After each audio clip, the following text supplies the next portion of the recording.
Hello everyone. देखो आज हम पर्यावरण की दूसरी कक्षा में हैं और ये कुछ वीडियोस हैं जो अभी आप मुझसे सुनने जा रहे हैं। जो लेक्चर्स मतलब जो लेक्चर क्लासेस आप सुनने जा रहे हैं वहाँ पे हम लोग अंतर्राष्ट्रीय सम्मेलन की बात करने वाले हैं। फ़िलहाल ये अध्याय बहुत बड़ा है। अगर आपके पास मेरी पर्यावरण की पुस्तिका होगी तो उसमें जो तीसरा यूनिट है यानी यूनिट 3 में अध्याय आपको मिलेगा नंबर 9। अध्याय 9 जो है वो यही है, अंतर्राष्ट्रीय सम्मेलन। काफ़ी बड़ा चैप्टर है और काफ़ी टफ भी मानते हैं इसको। टफ इसलिए मानते हैं कि इसमें डायमेंशंस बहुत हैं और बहुत सारे डायमेंशन एक दूसरे के साथ जुड़ते हैं। पर आप इसके अगर PYQs देखोगे इस चैप्टर के तो भाई साहब आसान प्रश्न आपको नहीं मिलेंगे। मतलब बहुत सारे एरियाज़ हैं, डायमेंशंस हैं। और सबसे बड़ी चीज़ क्या है इस चैप्टर में, एक दूसरे को जोड़ना यानी लिंक। ठीक है, अगर किसी विद्यार्थी को ये लिंक समझ में आ जाता है तो यह चैप्टर आसान हो जाता है। नहीं तो ये चैप्टर आप कभी भी समझ नहीं पाएंगे, मतलब कर नहीं पाएंगे। तो अंतर्राष्ट्रीय सम्मेलन में जल्दी जो मैं आपको कराने जा रहा हूँ, यहाँ पे पूरी कोशिश यही होती है कि इस क्लास को करने के बाद आप लिंक को जोड़ने लगें और आपके परीक्षा में अगर कोई प्रश्न आता है तो आप आसानी से उसको जोड़कर कर सकें। ठीक है, देखो इस अध्याय में हम लोग क्या क्या बात करने वाले हैं। तो कुछ ऐसे कन्वेंशंस हैं, सम्मेलन हैं जो बहुत ज़्यादा महत्वपूर्ण है, जिसमें हम UNFCCC की बात करते हैं, United nation framework convention on climate change. UNCBT की बात करते हैं, United Nation convention on biodiversity. UNCCD की बात करते हैं, United Nation convention on combat desertification. इसके साथ ही आपको पर्यावरणीय गैर सरकारी संगठन, जिसमें अंतर्राष्ट्रीय और राष्ट्रीय दोनों आपको कवर करना है, और वहीं विभिन्न पर्यावरणीय वित्त पोषण संस्थाएं यानी कह लीजिए आपको NGOs पढ़ने हैं, इन्वायरमेंटल NGOs जो इंटरनेशनल लेवल पे और जो राष्ट्रीय लेवल पे, ठीक, अंतर्राष्ट्रीय और राष्ट्रीय स्तर पर। इसके अतिरिक्त विभिन्न तरह के जो पर्यावरण जो फंडिंग बॉडी है वो कौन कौन से। मैंने आपको पहले लेक्चर में बता दिया था, इसके ठीक पहले के लेक्चर में, कि जितने भी पर्यावरण में कुल 9 अध्याय आते हैं उनमें से किन अध्याय पर आपके समसामयिकी बनते हैं, उन्हीं अध्याय के समसामयिकी को मतलब थोड़ा सा स्टैटिक के साथ जोड़ते हुए मैं यहाँ पर उसको कवर कर रहा हूँ। तो दिक्कत बिल्कुल नहीं होगी, ठीक है। और आपने क्लासेस वगैरह सुनी ही होंगी, किताबें वगैरह पढ़ी ही होंगी। तो उन चीज़ों को जोड़कर हम लोग यहाँ बात करते हैं। देखो, जब भी ये अध्याय शुरू होता है तो उस अध्याय में कुछ टर्म हैं, शब्दावलियाँ हैं। तो सबसे पहले जब भी मैं शुरू करता हूँ तो उन शब्दावलियों पे पहले मैं बात कर लेता हूँ, क्योंकि एक बार शब्दावलियाँ अगर क्लियर हो जाती हैं तो काफ़ी हद तक उसके अंदर के अध्याय को समझने में आपको मदद मिलती है। 4 शब्द ऐसे हैं, 4 टर्म्स जो आपको बताऊंगा। जैसे एक शब्द है जिससे हम कहते हैं कॉन्फ्रेंस, दूसरा जिसे हम कहते हैं कन्वेंशन, तीसरा जिसे हम कहते हैं शिखर सम्मेलन, और चौथा जिसे हम कहते हैं प्रोटोकॉल। ये 4 चीज़ें हैं जो बहुत ज़रूरी है। ये 4 चीज़ें हैं जो बहुत ज़रूरी है। कॉन्फ्रेंस क्या होता है? कॉन्फ्रेंस अगर बताऊं तो एक सामान्य बैठक होती है। जैसे आप और हम गए, कॉन्फ्रेंस हो गया, वहाँ पे किसी टॉपिक्स को लेकर डिस्कशंस हो जाते हैं। जैसे मैं बताऊं तो जब मैं PhD वगैरह कर रहा था तो उस समय IIT वगैरह में बहुत सारे कॉन्फ्रेंस होते थे। यहाँ तक कि राष्ट्र और राष्ट्र के बाहर भी मैं कुछ कॉन्फ्रेंस में गया भी हूँ। तो उसमें जैसे हम लोग एक रिसर्च पेपर, एक जो काम करते थे उस पर एक रिसर्च पेपर बनाते थे और उसका अब्स्ट्रैक्ट वगैरह होता था, सब पेपर बनाकर जो रिसर्च करते थे वो उस कॉन्फ्रेंस के पेपर में भेज देते थे। उन्हीं पेपर को जाके हमें रिप्रेजेंट करना होता था। वही काम मैं नहीं, दुनिया के काफ़ी राष्ट्रों से प्रतिनिधित्व आए होते हैं, अपने कार्य को वहाँ पर बताते हैं, चर्चा करते हैं और एक दूसरे के साथ अपने विचार, अपने रिसर्च के साथ वो साझा करते हैं। ये कॉन्फ्रेंस है, ठीक है। अब अगर हम पर्यावरण के संदर्भ में बात करें तो ठीक है, एक जो कॉन्फ्रेंस ऑफ पार्टीज़ मीटिंग्स जो होती है वो एक तरह के कॉन्फ्रेंस ऑफ पार्टीज़ मीटिंग कहते हैं, जो कि सारी दुनिया के लोग आते हैं, एक साथ बैठते हैं, किसी मुद्दे पे लेके एक दूसरे के साथ डिस्कशन करते हैं। इसमें कई देश के लोग आते हैं, कोई विशेषज्ञ भी आ सकता है। ये एक जनरल सामान्य चर्चा होती है, ठीक है। अनुसंधान वगैरह जो हम करें एक दूसरे के साथ साझा करते हैं, पर यहाँ कोई ऐसा कोई आवश्यक निर्णय वगैरह नहीं है कि कोई निर्णय लिया जा रहा है, ठीक है। तो ये होता है कॉन्फ्रेंस, ठीक है, ये होता है कॉन्फ्रेंस। जैसे हमेशा अभी हम लोग जब बात करेंगे UNFCCC, UNCBD, UNCCD, तो इसमें बार बार कॉन्फ्रेंस का नाम आएगा। वहीं दूसरी तरफ हम बात करेंगे कन्वेंशन के बारे में, ठीक है। कन्वेंशन जो होते हैं ये देशों के बीच होते हैं और यहाँ पर किसी ना किसी मुद्दे को लेकर बात होती है, ठीक है। तो कन्वेंशन हमेशा किसी मुद्दे को लेकर बात होती है और ख़ासतौर से देखा जाए तो एक औपचारिक समझौता या संधि है ये, है ना, एक औपचारिक समझौता या संधि है। जैसे जैव विविधता पर कन्वेंशन, ठीक है, यहाँ पर नियमों का पालन करने के लिए एक समझौता होता है ना। तो बोला ना, कन्वेंशन में एक समझौता होता है, कॉन्फ्रेंस में समझौता नहीं होता है। मुख्य अंतर दोनों में यही है। और यहाँ पर आप देखो तो कानूनी या आधिकारिक तौर पर इसे स्वीकृत किया जाता है। जैसे पेरिस कन्वेंशन, तो UNFCCC का एक सम्मेलन है जो पेरिस में होता है, जहाँ पर कुछ समझौते हैं जो कि पारित किए गए थे, कुछ सहमति हुई थी, ठीक है। और ये एक दीर्घकालिक होता है, दीर्घकालिक ढांचा यहाँ तैयार होता है के हिसाब से आगे वाले समय में हम लोग इन चीज़ों को आगे लेकर चलेंगे। अगला टर्म आता है, इसको हम कहते हैं शिखर सम्मेलन। शिखर देखो नाम ही बता रहा है कि जो शीर्ष नेता लोग होते हैं, जनरली जो किसी राष्ट्र के प्रधानमंत्री या किसी राष्ट्र के राष्ट्रपति जो होते हैं वो यहाँ जाते हैं और उच्च स्तरीय बैठक होती है जहाँ पर भाग लेते हैं। तो लिखा भी है, आप बोर्ड पे देख सकते हैं कि शीर्ष नेताओं की एक बैठक होती है। अब जैसे पृथ्वी शिखर सम्मेलन है, पृथ्वी शिखर सम्मेलन जो 1992 में हुआ है, ठीक है। यहाँ विशेषतः जो ऑथराइज लोग होते हैं, जो मतलब ये कह लो कि नेता वगैरह, जैसे प्रेसिडेंट वगैरह में बोल रहा था, वो प्रधानमंत्री, वो भाग लेते हैं और यहाँ पे बड़े निर्णय या घोषणाएं की जाती हैं, ठीक है। ये पूरी तरह से केंद्रित होती हैं किसी कार्य पर। जैसे पृथ्वी शिखर सम्मेलन, पृथ्वी की सुरक्षा के लिए 1992 में, तो यहाँ पर हो गया कि विशेषता कार्य जो होता है वो केंद्रित होता है कि पृथ्वी को बचाना है। क्या बचाना है पृथ्वी में, हम 1992 में जब पहुँचेंगे तो वहाँ पे बात करेंगे। अगला होता है प्रोटोकॉल। देखो प्रोटोकॉल जो होता है वो सबसे ज़्यादा महत्वपूर्ण होता है। प्रोटोकॉल में एक्चुअल में एक नियम और कानून बनते हैं, नियम बनता है, फाइनली एक समझौता होता है और इसका एक डिसीज़न लिया जाता है कि समय तक ये चीज़ें हमें पूरी कर लेनी, यानी यहाँ पे लक्ष्य भी होते हैं। और अगर मान लो हम उस पर्टिकुलर समय तक उस लक्ष्य को पूरा नहीं कर पाते तो उसमें कुछ अमेंडमेंट भी होते हैं, उनमें कुछ अमेंडमेंट भी होते हैं, समझिएगा। तो पालन करने के लिए एक विशिष्ट नियम होता है, इनमें एक विस्तृत नियम होगा, किसी लक्ष्य पर कार्य किया जाएगा। एक तरह से कन्वेंशन का ही हिस्सा होता है, जो कन्वेंशंस वगैरह होते हैं उसी के अंदर उसी कन्वेंशंस में किसी चीज़ को कानूनी मान्यता देकर हम उस पर जो नियम कानून बनाते हैं वो प्रोटोकॉल कहलाते हैं। प्रोटोकॉल बहुत महत्वपूर्ण होते हैं। इस पूरे डिस्कशन में हम लोग कई प्रोटोकॉल पढ़ेंगे, क्योटो प्रोटोकॉल पढ़ेंगे, कार्टागेना प्रोटोकॉल पढ़ेंगे, नगोया प्रोटोकॉल पढ़ेंगे, मॉन्ट्रियल प्रोटोकॉल पढ़ेंगे। ऐसे बहुत सारे कई ऐसे प्रोटोकॉल है, 4-5 प्रोटोकॉल है जिस पे क्वेश्चन खूब आए। तो इन प्रोटोकॉल को हमें ठीक से देखना होगा, इन प्रोटोकॉल को हमें ठीक से देखना होगा।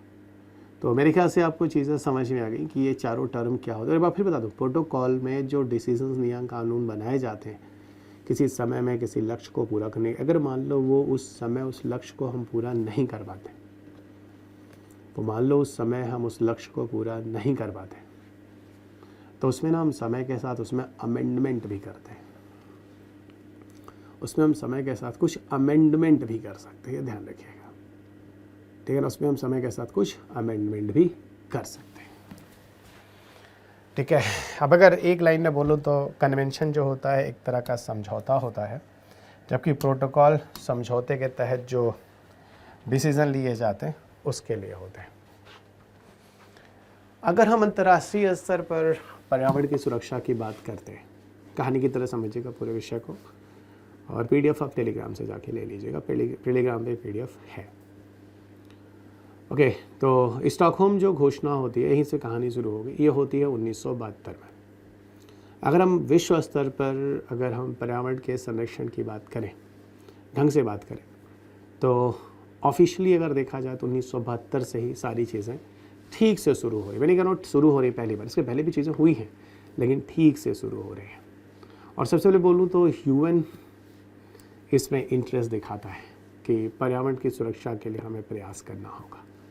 संयुक्त राष्ट्र ये नहीं है कि सिर्फ शांति के लिए या गरीबी उन्मूलन के लिए, नहीं नहीं नहीं नहीं, संयुक्त राष्ट्र हर क्षेत्र में काम करता है। और यहाँ हम पर्यावरण के संरक्षण की बात कर रहे हैं, यहाँ पर्यावरण के संरक्षण की बात करें। इवन जब मैं आपको विज्ञान तकनीकी पढ़ाता हूँ, मैं कहता हूँ देखो यूएन ऊर्जा में भी आता है, कोई नाप की ऊर्जा का मिसयूज़ ना करे। इसके लिए यूएन लेकर आया है IAEA, international atomic energy agency. अंतरिक्ष तकनीकी में कोई अंतरिक्ष तकनीकी को लेकर कोई वाद विवाद ना हो, कुछ ना हो, उसके लिए यूएन लेकर आया है UNOOSA, United nation office for outer space affair. दूर संचार में कहीं कोई विवाद ना हो, इसके लिए यूएन के अंतर्गत आया है क्या, ITU, इंटरनेशनल टेलीकम्युनिकेशन यूनियन। वहीं अगर हम अंतर्राष्ट्रीय स्तर पर खगोल विज्ञान के बारे में बात करें, कौन सा ग्रह होगा, कौन सा नक्षत्र होगा, उसके लिए यूनाइटेड नेशन लेकर आया है IAU, इंटरनेशनल एस्ट्रोनॉमिकल यूनियन। समझिएगा, इस तरह करते करते यूएन हर डिसिप्लिन में काम करता है। और ये जो मैं बोलता हूँ ना, ये आप लिख लिया करें अपनी कॉपी में, अगर आपको ये चीज़ें नहीं पता है तो। क्योंकि देखो, बूंद बूंद से सागर बनता है, और अगर इन सारे पॉइंट को आप हल्के में लेंगे तो आपके लिए समस्या हो सकती है। ठीक है, मेरी पूरी कोशिश होती है जो मैं चीज़ें पढ़ाऊँ उसमें हर लाइन में जो काम की चीज़ें हों वो हों, और अगर आपके ज़रूरत की हों तो आप लिखने की आदत डाला कीजिए, पॉज करिया कीजिए, है ना, और लिख लिया कीजिए।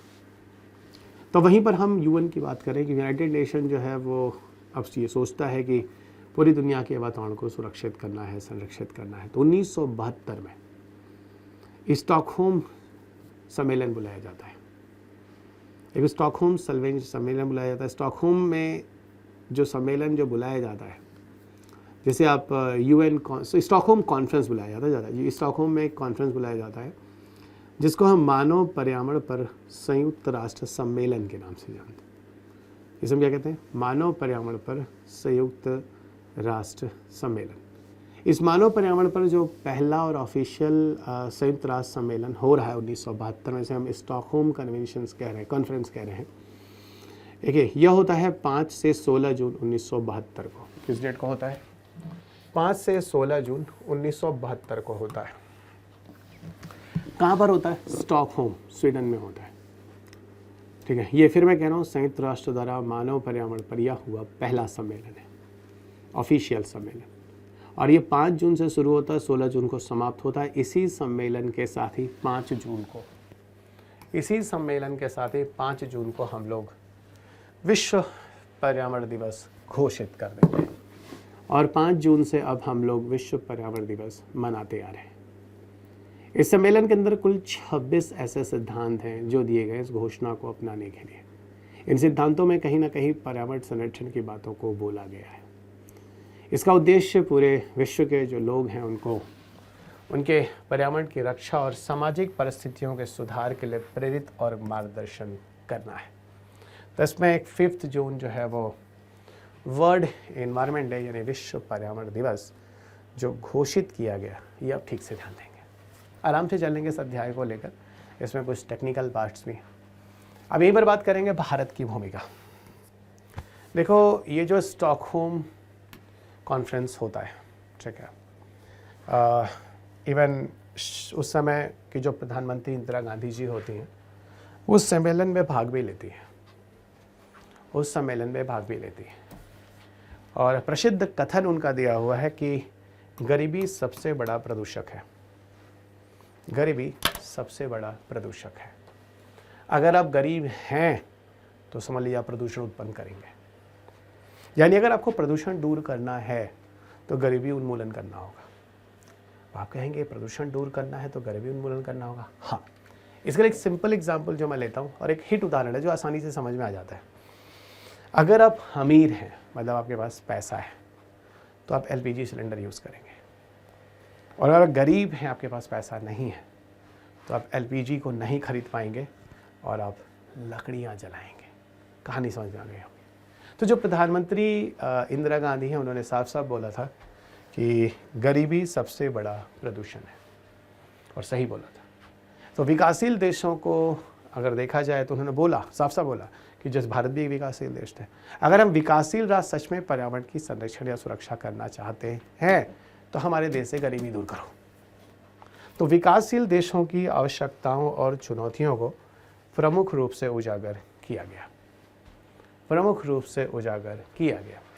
अब इसके अंदर मुख्य विशेषताएं क्या है जिनमें ध्यान केंद्रित किया गया? पहला, स्वस्थ पर्यावरण का मानव अधिकार है ना, हमारे पास स्वस्थ पर्यावरण होना चाहिए। पहला तो स्वस्थ पर्यावरण का मानव अधिकार, ठीक है ना। तो पहली चीज़ हो गई, हमारे पास स्वस्थ पर्यावरण का मानव अधिकार सबके पास होना चाहिए, ठीक है।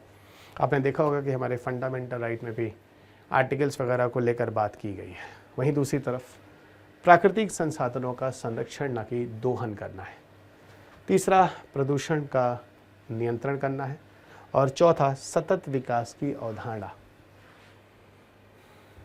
पर पूरी दुनिया को चलना होगा, सस्टेनेबल डेवलपमेंट। सस्टेनेबल डेवलपमेंट में एक बार आपको बता देता हूँ, आगे आने वाले पूरे के पूरे टॉपिक्स में सस्टेनेबल डेवलपमेंट जैसा शब्द कई बार आने वाला है।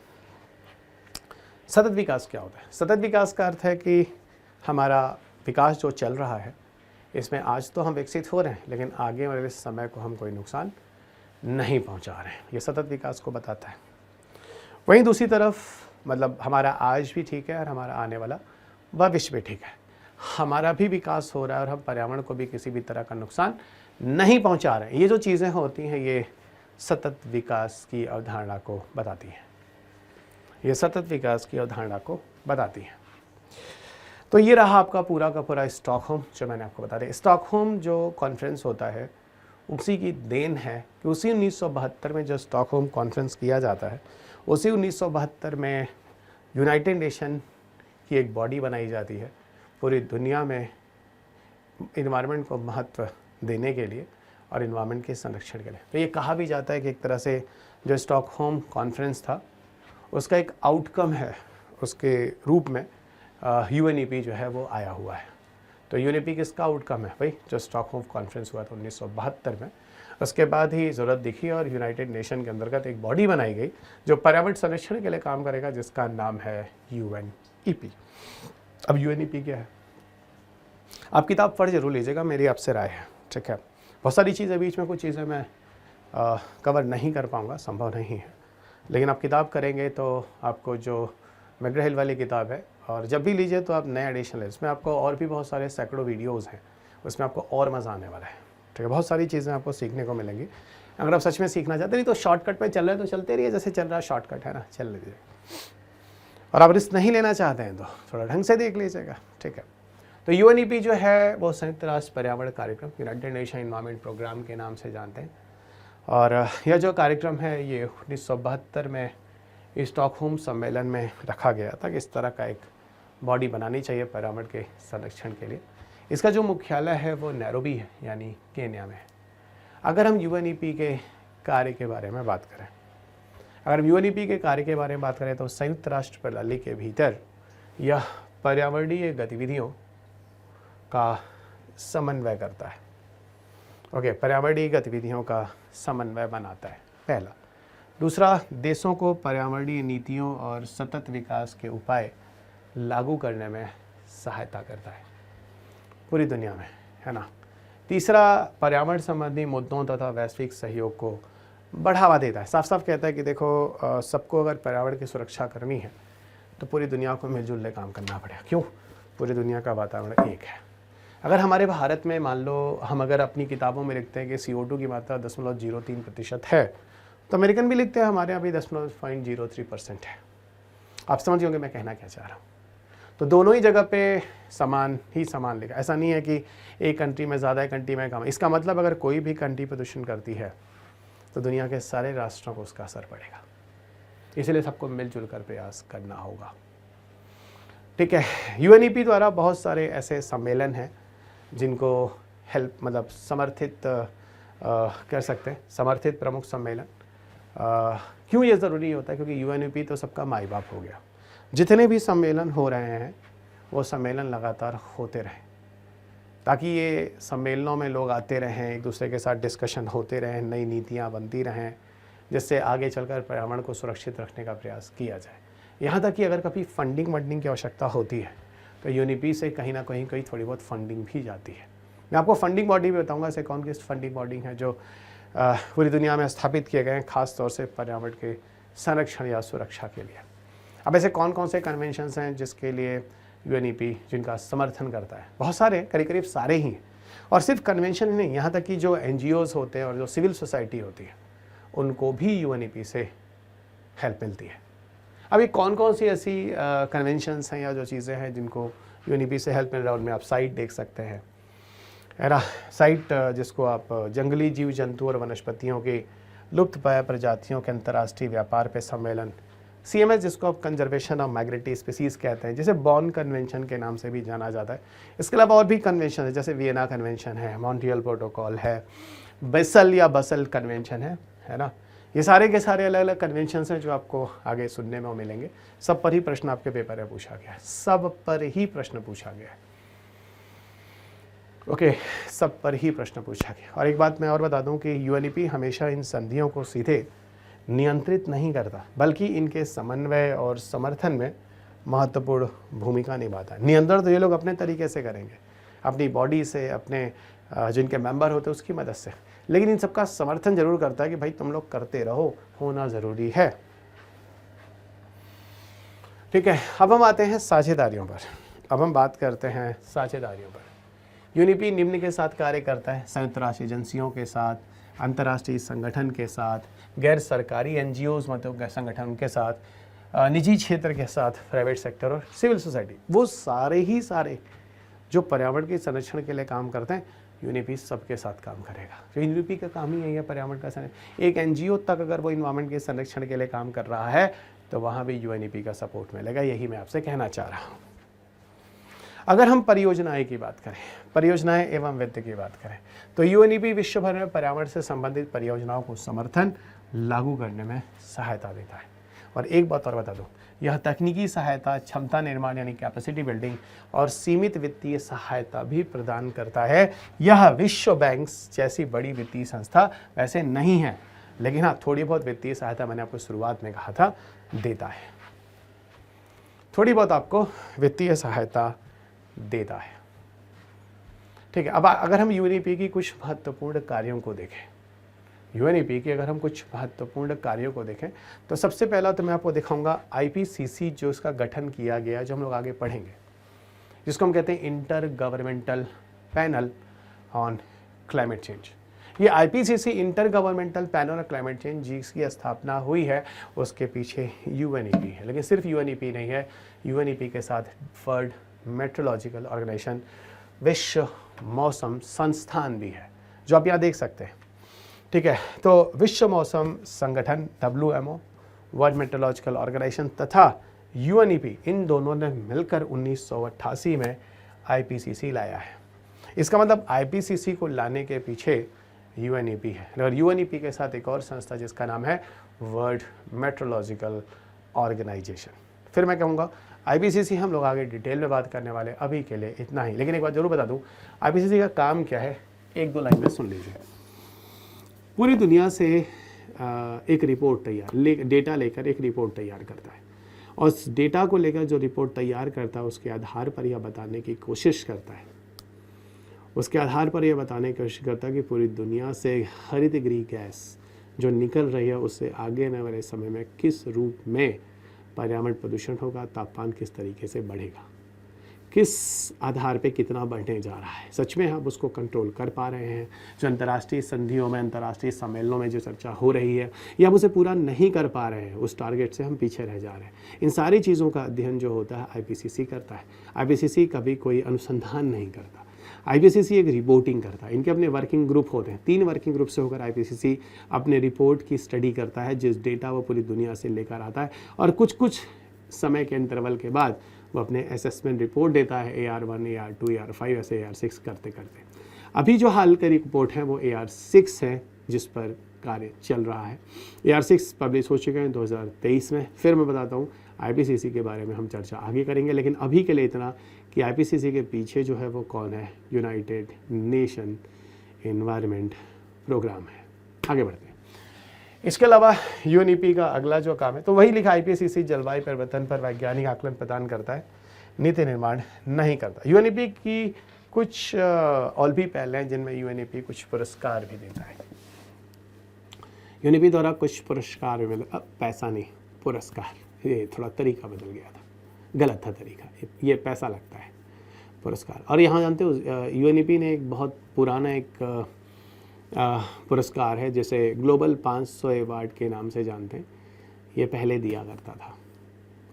ठीक है, तो पुराना अवार्ड जो ग्लोबल 500 अवार्ड है, ग्लोबल 500 अवार्ड 1987 में इस पुरस्कार की शुरुआत होती है, जो पर्यावरणीय उपलब्धियों के लिए है ना, जो पर्यावरणीय उपलब्धियों को मान्यता देता था।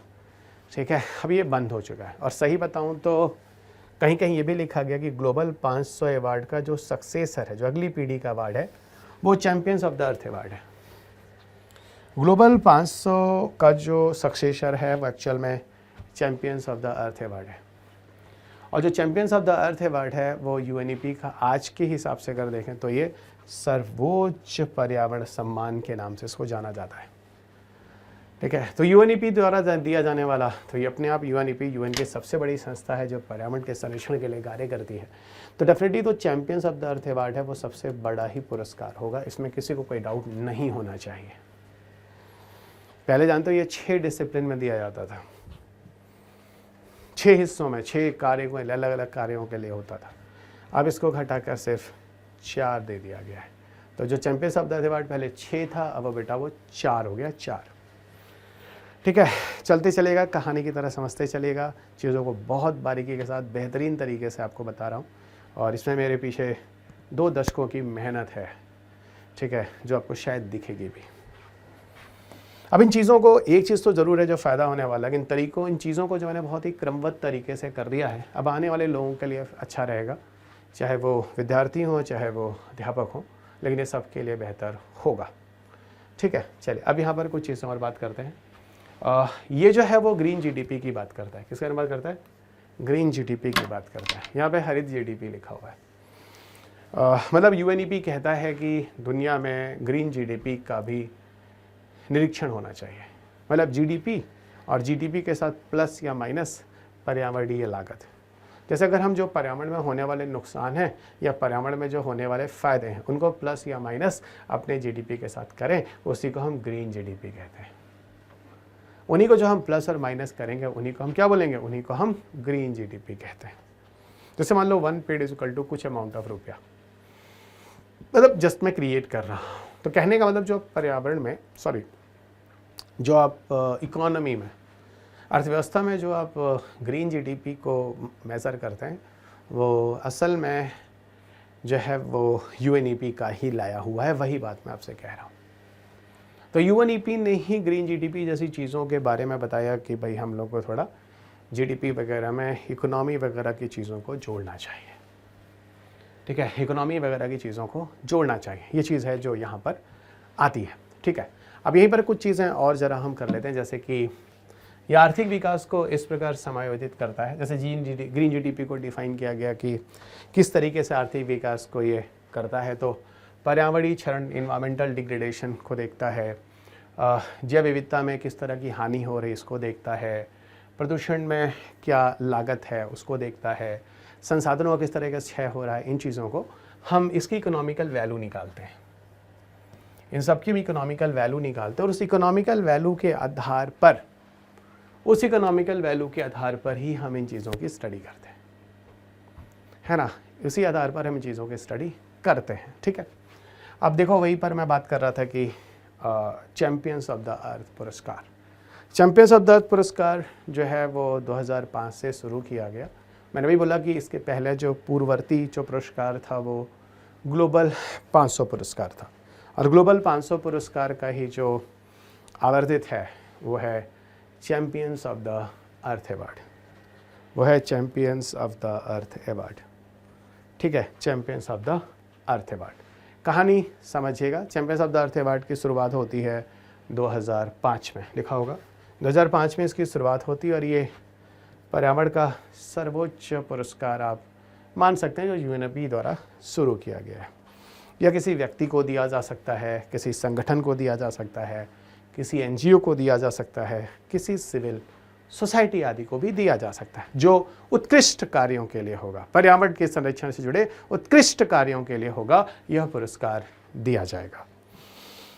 फिर मैं बता दूं, पहले यह जो पुरस्कार था वो 6 क्षेत्रों में दिया जाता था, इसे घटाकर अब 4 क्षेत्रों में दिया जा रहा है। हाल ही से अब ये 4 क्षेत्रों में हो गए। Champions of the Earth award आपके सामने है। उद्देश्य क्या है? तो उद्देश्य काफ़ी हद तक आप समझ चुके हैं। वैश्विक पर्यावरण में नेताओं को निम्न क्षेत्रों में सम्मानित करता है: नीति स्तर, पॉलिसी लेवल पर, विज्ञान एवं नवाचार के लिए, साइंस और इनोवेशन से जुड़े व्यवसाय एवं ज़मीनी स्तर की पहल, बिजनेस एंड ग्रासरूट एक्शन के लिए। तो ठीक है, 2005 से पुरस्कार शुरू होता है। संयुक्त राष्ट्र का सर्वोच्च पर्यावरण पुरस्कार इसे माना जाता है। श्रेणियाँ बोलें तो पहले यूएनईपी द्वारा 6 श्रेणियों में इसे दिया जाता था, जो सामने है। नीति नेतृत्व, इसे पॉलिसी लीडरशिप कहते हैं। प्रेरणा एवं कार्य, जिसे इंस्पिरेशन एंड एक्शन कहते हैं। तीसरा विज्ञान एवं नवाचार, जिसे साइंस एंड इनोवेशन कहते हैं। चौथा उद्यमशील दृष्टि, जिसे आप एंटरप्रेन्योर विजन कहते हैं। और पांचवा, जिसे आप आजीवन उपलब्धि यानी लाइफ टाइम अचीवमेंट कहते हैं। और छठा, जिसे आप दूरदर्शी नेतृत्व यानी विजनरी लीडरशिप कहते हैं। पर बाद में क्या हुआ? बाद में इसे 4 डिसिप्लिन में कर दिया। करना कुछ नहीं है, नीचे के 2 डिसिप्लिन को हटा दिया गया। अब ये 4 क्षेत्रों में दिया जा रहा है। जैसे श्रेणियों को सरल बनाकर 4 मुख्य श्रेणियाँ कर दी गई हैं अब। जैसे पहला नीति नेतृत्व, पॉलिसी लीडरशिप। दूसरा प्रेरणा एवं कार्य। तीसरा विज्ञान एवं नवाचार। चौथा उद्यमशील दृष्टि। तो मेरे ख्याल से आपको यहाँ पर कोई भी डाउट नहीं होना चाहिए और आप आसानी से समझ रहे हैं। देखिए, champions of the Earth award काफ़ी भारतीयों को मिला है। उसमें से कुछ लिस्ट मैं जानकर आपके सामने लाया हूँ जो मुझे लगा आपको मुझे बताना चाहिए। क्या है ये चीज़ें, ज़रा देखो। जैसे श्री नरेंद्र मोदी जी को मिला 2018 का champions of the Earth award. ये मिला पॉलिसी लीडरशिप के लिए, यानी नीति नेतृत्व के लिए। और ये बताइए 2018 में बड़े चर्चा का विषय भी हुआ था। सामान्य प्रधानमंत्री श्री नरेंद्र मोदी जी को जो 2018 का नोबेल पुरस्कार मिला था वो 2 कार्यों के लिए दिया गया था। पहला, अंतर्राष्ट्रीय सौर गठबंधन की बात करने वाला विश्व में जो पहला व्यक्ति था वो श्री नरेंद्र मोदी जी थे। और दूसरा है ना, तो पहला अंतर्राष्ट्रीय स्तर पर विश्व स्तर पर अंतर्राष्ट्रीय सौर गठबंधन के बारे में बात करने वाले जो शख्स थे वो श्री नरेंद्र मोदी जी थे। और दूसरा, भारत से जो सिंगल यूज़ ऑफ प्लास्टिक है उसको 2022 तक समाप्त कर देना है। अब सिंगल यूज़ ऑफ प्लास्टिक क्या होता है? ऐसा प्लास्टिक जिसको सिर्फ आप एक बार ही प्रयोग में ला सकते हैं, उनकी रिसाइकलिंग नहीं हो सकती। ऐसा प्लास्टिक जिसे आप एक बार ही प्रयोग में ला सकते हैं, उसकी रिसाइकलिंग नहीं हो सकती, वो सिंगल यूज़ ऑफ प्लास्टिक कहलाता है। वो सिंगल यूज़ ऑफ प्लास्टिक कहलाता है। तो मेरे ख्याल से आप सिंगल यूज़ ऑफ प्लास्टिक अच्छे तरीके से समझ गए। इन्हीं 2 कार्यों के लिए श्री नरेंद्र मोदी जी को पॉलिसी लीडरशिप, मतलब champions of the Earth award जो पॉलिसी लीडरशिप कैटेगरी उसको दिया गया 2018 में। लेकिन फिर मैं बता दूँ, Shri Narendra Modi ji champions of the Earth award पाने वाले पहले व्यक्ति नहीं है। क्योंकि हो सकता है आपके पेपर में क्वेश्चन पूछ दे। जब मैंने देखा यूपीएससी ने यहाँ तक प्रश्न पूछा है कि दुनिया में ऐसा कौन सा प्रोमिनेंट लीडर है जो सबसे पहले इंटरनेशनल सोलर अलायंस यानी अंतर्राष्ट्रीय सौर गठबंधन के बारे में बात करने वाला है, तो आपके उत्तर में श्री नरेंद्र मोदी जी से प्रश्न, मतलब प्रधानमंत्री का नाम लिखने को आ रहा है, तो भाई कुछ भी हो सकता है आपके पेपर में। और वैसे भी अब स्कीम जो होती है वो भारत सरकार लॉन्च नहीं करते। हर स्कीम में नाम PM PM PM PM PM PM PM PM और श्री नरेंद्र मोदी जी होता है। अब वो चीज़ें हटा दी गई कि अब कोई भी प्रोग्राम वगैरह जो होता है वो भारत सरकार लॉन्च करता है। पहले भारत सरकार करती थी, अब श्री नरेंद्र मोदी जी करते हैं, या तो फिर पीएम करता है। आप किसी भी स्कीम्स में देखिएगा आपको उत्तर मिल जाएगा, जैसे पीएम सूर्य घर योजना, पीएम सोलर चरखा मिशन, पीएम कुसुम योजना, पीएम हर घर बिजली योजना। मतलब अब स्कीम्स के नाम ऐसे लिखे जाते हैं। चलिए, तो ये चीज़ें हो गई।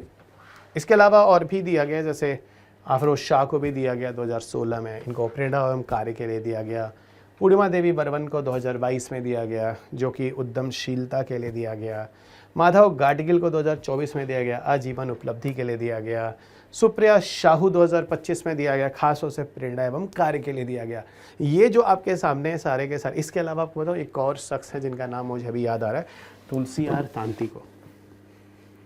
तुलसी आर तांती का नाम शायद आपने सुना होगा। ये एक सुजलॉन एनर्जी जो है उस कंपनी है, उसके ये चेयरमैन है मेरे ख्याल से। सुजलॉन एनर्जी के जो चेयरमैन है उनका नाम है तुलसी आर तांती, उनको दिया गया। सुजलॉन एनर्जी आपने सुना होगा, सुजलॉन एनर्जी, ये सोलर एनर्जी में बहुत बड़े स्तर पर कार्य करने वाली एजेंसी है। ये सोलर एनर्जी में बहुत बड़े स्तर पर कार्य करने वाली एजेंसी है, ध्यान रखिएगा। ओके, आगे बढ़िए।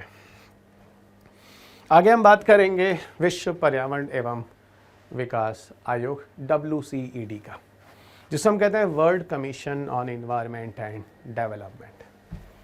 इसे हम कहते हैं world commission on environment and development या ब्रुटलैंड कमीशन। यानी जो आप लोगों ने अभी UNEP सुना, 1972 खत्म हो चुका है। अब कुछ समय के बाद UN द्वारा एक इंडिपेंडेंट आयोग बनाया जाता है, यानी संयुक्त राष्ट्र द्वारा एक इंडिपेंडेंट आयोग बनाया जाता है। ऐसा नहीं है बीच में चर्चाएं नहीं हुई हैं, बीच में चर्चाएं हुई हैं, लेकिन बीच की चर्चाएं हमारे काम की नहीं है। ठीक है, तो क्या चर्चाएं हैं यहाँ पर? जो ब्रुटलैंड आयोग की मैं बात करने जा रहा हूँ, इसे विश्व पर्यावरण एवं विकास आयोग भी कहते हैं। इस नाम से जानते हैं, विश्व पर्यावरण एवं विकास आयोग के नाम से जानते हैं, जिसे आप इंग्लिश में world commission on environment and development या फिर ब्रुटलैंड कमीशन कहते हैं। इसकी स्थापना 1983 में होती है संयुक्त राष्ट्र महासभा द्वारा। मैंने कहा ना, UN द्वारा इसकी स्थापना की जाती है। ब्रुटलैंड असल में नॉर्वे का एक प्राइम मिनिस्टर होता है, उसी की अध्यक्षता में इस आयोग को बनाया जाता है, जिस आयोग का नाम आप विश्व पर्यावरण एवं विकास आयोग या फिर इसे ब्रुटलैंड आयोग के नाम से भी जानते हैं। ये आयोग जो है वो 1983 में आता है और जिस व्यक्ति के नाम में लाया जाता है उसका नाम है नॉर्वे का प्रधानमंत्री हार्लेम ब्रुटलैंड। तो हार्लेम ब्रुटलैंड की अध्यक्षता में इसको लाया गया, ये ध्यान रखिएगा। ठीक है, फिलहाल ये रिपोर्ट प्रस्तुत करते हैं 1987 में जाकर, और 1987 में जाकर जो रिपोर्ट पब्लिश करते हैं वहाँ पर ये साक्षात सस्टेनेबल डेवलपमेंट की बात करते हैं, है ना। ये साक्षात यहाँ पर सस्टेनेबल डेवलपमेंट की बात करते हैं। और सस्टेनेबल डेवलपमेंट में आपको पहले बता चुका हूँ सस्टेनेबल डेवलपमेंट क्या होता है। ठीक है एवरीवन, सस्टेनेबल डेवलपमेंट क्या होता है इस बारे में आपको पहले ही बता चुका हूँ। ओके, अब देखो, तो 1987 में रिपोर्ट प्रस्तुत की गई, यहाँ तक चीज़ें क्लियर हैं। विश्व पर्यावरण विकास आयोग जहाँ पे ब्रुटलैंड कमीशन है, इस केंद्र किस पर बेसिक था ये कि पर्यावरण संरक्षण किया जाए, आर्थिक विकास पे ध्यान दिया जाए और सतत विकास पर विशेष जोर देने के लिए इस आयोग की स्थापना की गई थी। कैसे हम सतत विकास की तरफ चलेंगे, आर्थिक विकास कैसे पर्यावरण की सुरक्षा के लिए होगा, कैसे पर्यावरण संरक्षण किया जाए, इन सारी चीज़ों पे ब्रुटलैंड आयोग स्थापित किया जाता है। अगर हम मुख्य दायित्व की बात करें, मतलब मेन रिस्पॉन्सिबिलिटी की बात करें, की मैंडेट्स की बात करें, तो सतत विकास के लिए एक दीर्घकालिक रणनीतियाँ प्रस्तावित करना, ठीक है, इसका मुख्य दायित्व था। इसके अलावा अंतर्राष्ट्रीय सहयोग को बढ़ावा देना, क्योंकि पर्यावरण है ना, पर्यावरण के लिए तो पूरे राष्ट्र को एक साथ मिलजुल कर काम करना होगा। अगर सारे राष्ट्र एक साथ मिलजुल कर काम नहीं करेंगे तो हम पर्यावरण की सुरक्षा नहीं कर पाएंगे। तीसरा, निम्न की भागीदारी को प्रोत्साहित करना, जिसमें सरकारें, गैर सरकारी संगठन, आम जनता और साथ ही साथ नागरिक समाज यानी सिविल सोसाइटी को भी, है ना, महत्व दिया गया।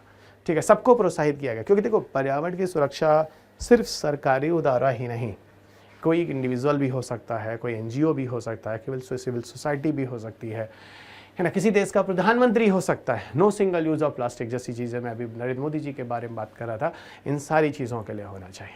तो ठीक है, इस आयोग ने अपना सुझाव दिया, और जो सुझाव दिया, वो जो सुझाव है इस रिपोर्ट में वो आपके सामने है। और इस रिपोर्ट का जो सुझाव दिया उसका एक नाम है, जिसका नाम है आवर कॉमन फ्यूचर 1987। तो ये क्वेश्चन आपके पेपर में हो सकता है कि आवर कॉमन फ्यूचर जो रिपोर्ट है वो कौन सा रिपोर्ट है, क्या रिपोर्ट है। तो आप देख सकते हैं आवर कॉमन फ्यूचर जो है रिपोर्ट है जो आपके सामने है, ठीक है, जो आपके सामने है। इस रिपोर्ट ने सतत विकास की अवधारणा को लोकप्रिय बनाया। इसकी प्रसिद्ध परिभाषा दी। उन्होंने कहा कि भाई सतत विकास क्या होता है। कहा कि ऐसा विकास जो वर्तमान की आवश्यकताओं को पूरा करे और भविष्य की पीढ़ियों को अपनी आवश्यकताओं को पूरा करने की क्षमता से समझौता, है ना। मतलब आवश्यकताओं को किसी तरह से, मतलब आज तो सुरक्षित है, भविष्य की पीढ़ियों को अपनी आवश्यकताओं को पूरा करने की क्षमता से समझौता किए बिना होना चाहिए था। अब एक वर्ड छूट गया है, ठीक है। तो यहाँ किए बिना होना चाहिए था, तो थोड़ा देख लीजिएगा, ठीक है। किए बिना मतलब किसी तरह का ना, तो आपको ऐसा है नहीं कि प्रेजेंट में आपको डेवलप अपने आप को करने के चक्कर में फ्यूचर को आप बर्बाद करेंगे। वही चीज़ें, मतलब दोनों चीज़ें आपको ध्यान में रखनी है। अंत में वुडलैंड कमीशन का छोटा सा हाईलाइट, स्थापना कब हुआ, अध्यक्ष कौन था, रिपोर्ट आवर कॉमन फ्यूचर है, और केंद्र बिंदु सतत विकास, और साथ साथ किसकी बात हो रही है, वैश्विक सहयोग की बात होती है। सतत विकास और वैश्विक सहयोग की बात होती है इसके अंतर्गत। वुडलैंड रिपोर्ट थोड़ा सा पढ़ लेते हैं। इसने एक उत्प्रेरक की तरह कार्य किया, जिसने पर्यावरणीय क्षरण और संरक्षण से संबंधित देशों के बीच होने वाले अंतर्राष्ट्रीय वार्ताओं को एक दिशा दी कि किस तरीके से हमें आगे चलना होगा। इस रिपोर्ट ने सतत विकास की विचारधारा में अत्यंत महत्वपूर्ण योगदान दिया, ठीक है। वैसे साफ साफ बोला कि आर्थिक मुद्दों को जरूर देखना होगा, पर्यावरणीय मुद्दों को आर्थिक मुद्दों के साथ मिलाकर देखना होगा। जो राष्ट्र अमीर हैं, जो राष्ट्र गरीब हैं, दोनों तरह के राष्ट्रों को एक दूसरे की मदद करनी होगी और मिलजुल कर पर्यावरण के संरक्षण के लिए प्रयास करना होगा, ठीक है। तो सही बात है, पैसे का महत्व तो बहुत ज़्यादा है पर्यावरण के संरक्षण के लिए, जिसको आप मुझसे पहले भी सुन चुके हैं। इस रिपोर्ट ने कुछ प्रमुख योगदान किया है। देखो, इस रिपोर्ट ने कुछ प्रमुख अनुसंधान जो योगदान है उसमें एक तो PPP की बात होती है, पॉल्यूटर पे प्रिंसिपल। दूसरा, विकसित और विकासशील देशों के लिए अलग अलग मानक बनाने की बात होती है। तीसरा, विभिन्न सावधानी सिद्धांत, प्रिकॉशनरी प्रिंसिपल। देखो, मैंने आपको ये बोला नहीं, लेकिन अभी मैं आपको जोड़ना चाहूँगा। जब अंतर्राष्ट्रीय सम्मेलन की बात होती है तो कुल 9 सिद्धांत आते हैं। यानी दुनिया में अगर हमें पर्यावरण का संरक्षण करना है तो 9 सिद्धांत पर बेस्ड होकर ही पूरी दुनिया के पर्यावरण का संरक्षण किया जाएगा। इन 9 सिद्धांत पर बेस होकर ही पूरी दुनिया में हम क्या करेंगे, है ना, इसका संरक्षण करेंगे, ठीक है। पर्यावरण का संरक्षण करेंगे, जो आप यहाँ पर देख रहे हैं। उस 9 सिद्धांत में से 1-2 सिद्धांत आपको यहाँ मिलेंगे, जैसे पॉल्यूटर पे प्रिंसिपल और दूसरा प्रिकॉशनरी प्रिंसिपल, ठीक है। यानी पूरी दुनिया में पर्यावरण के संरक्षण के लिए कुल 9 सिद्धांत दिए गए हैं। कितने सिद्धांत दिए गए हैं? 9 सिद्धांत दिए गए हैं, ठीक है। उनमें से 2 सिद्धांत आपके सामने हैं। एक सिद्धांत पॉल्यूटर पे प्रिंसिपल, जिसके बारे में वुडलैंड रिपोर्ट कहता है जो जिस हिसाब से प्रदूषण करेगा उस हिसाब से उसकी एक भरपाई देगा, और जो पैसा देगा उस पैसे का उपयोग किया जाएगा पर्यावरण में जो दिक्कतें हुई हैं उनको सही करने के लिए। तो इसी को कहते हैं पॉल्यूटर पे प्रिंसिपल।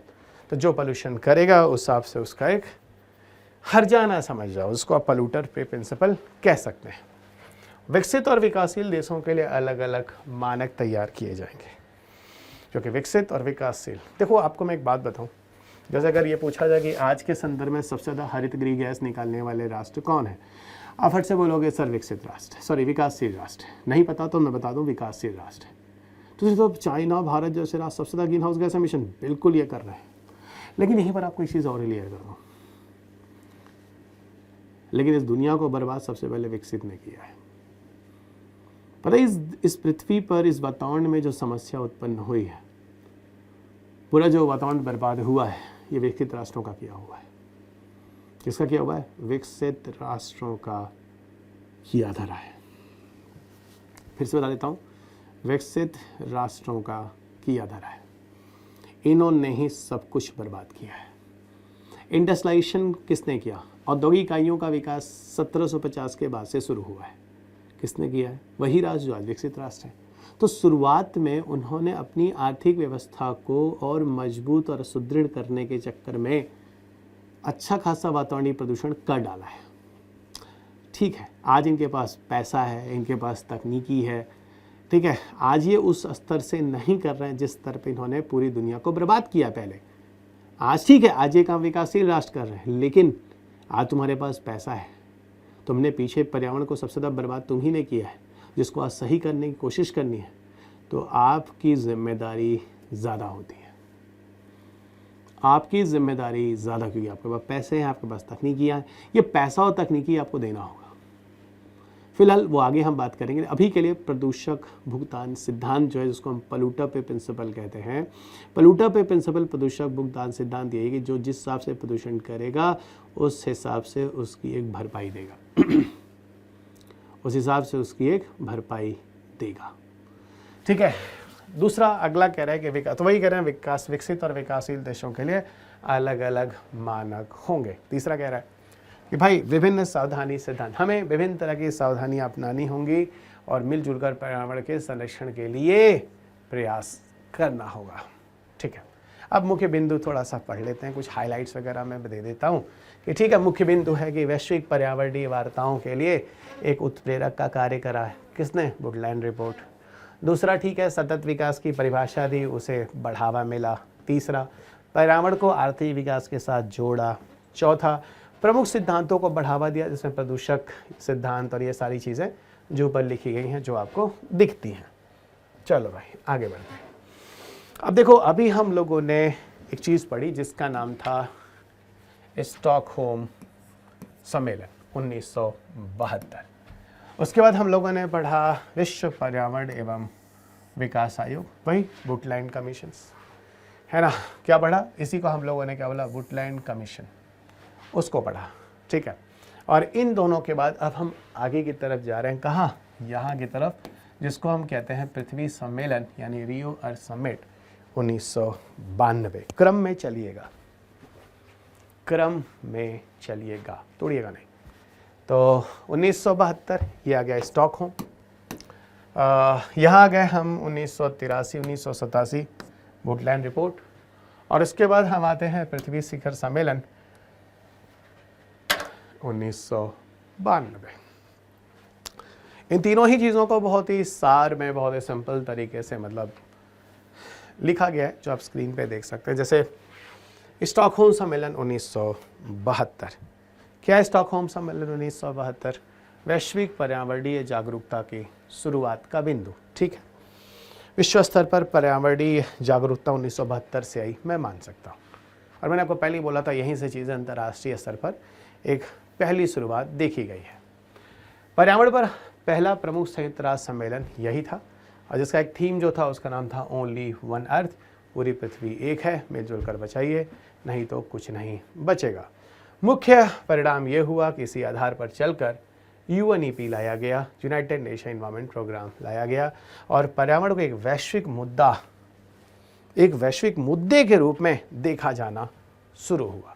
तो इसके बाद से ही पर्यावरण को एक वैश्विक मुद्दे के रूप में देखा जाना जो है वो शुरू हुआ है।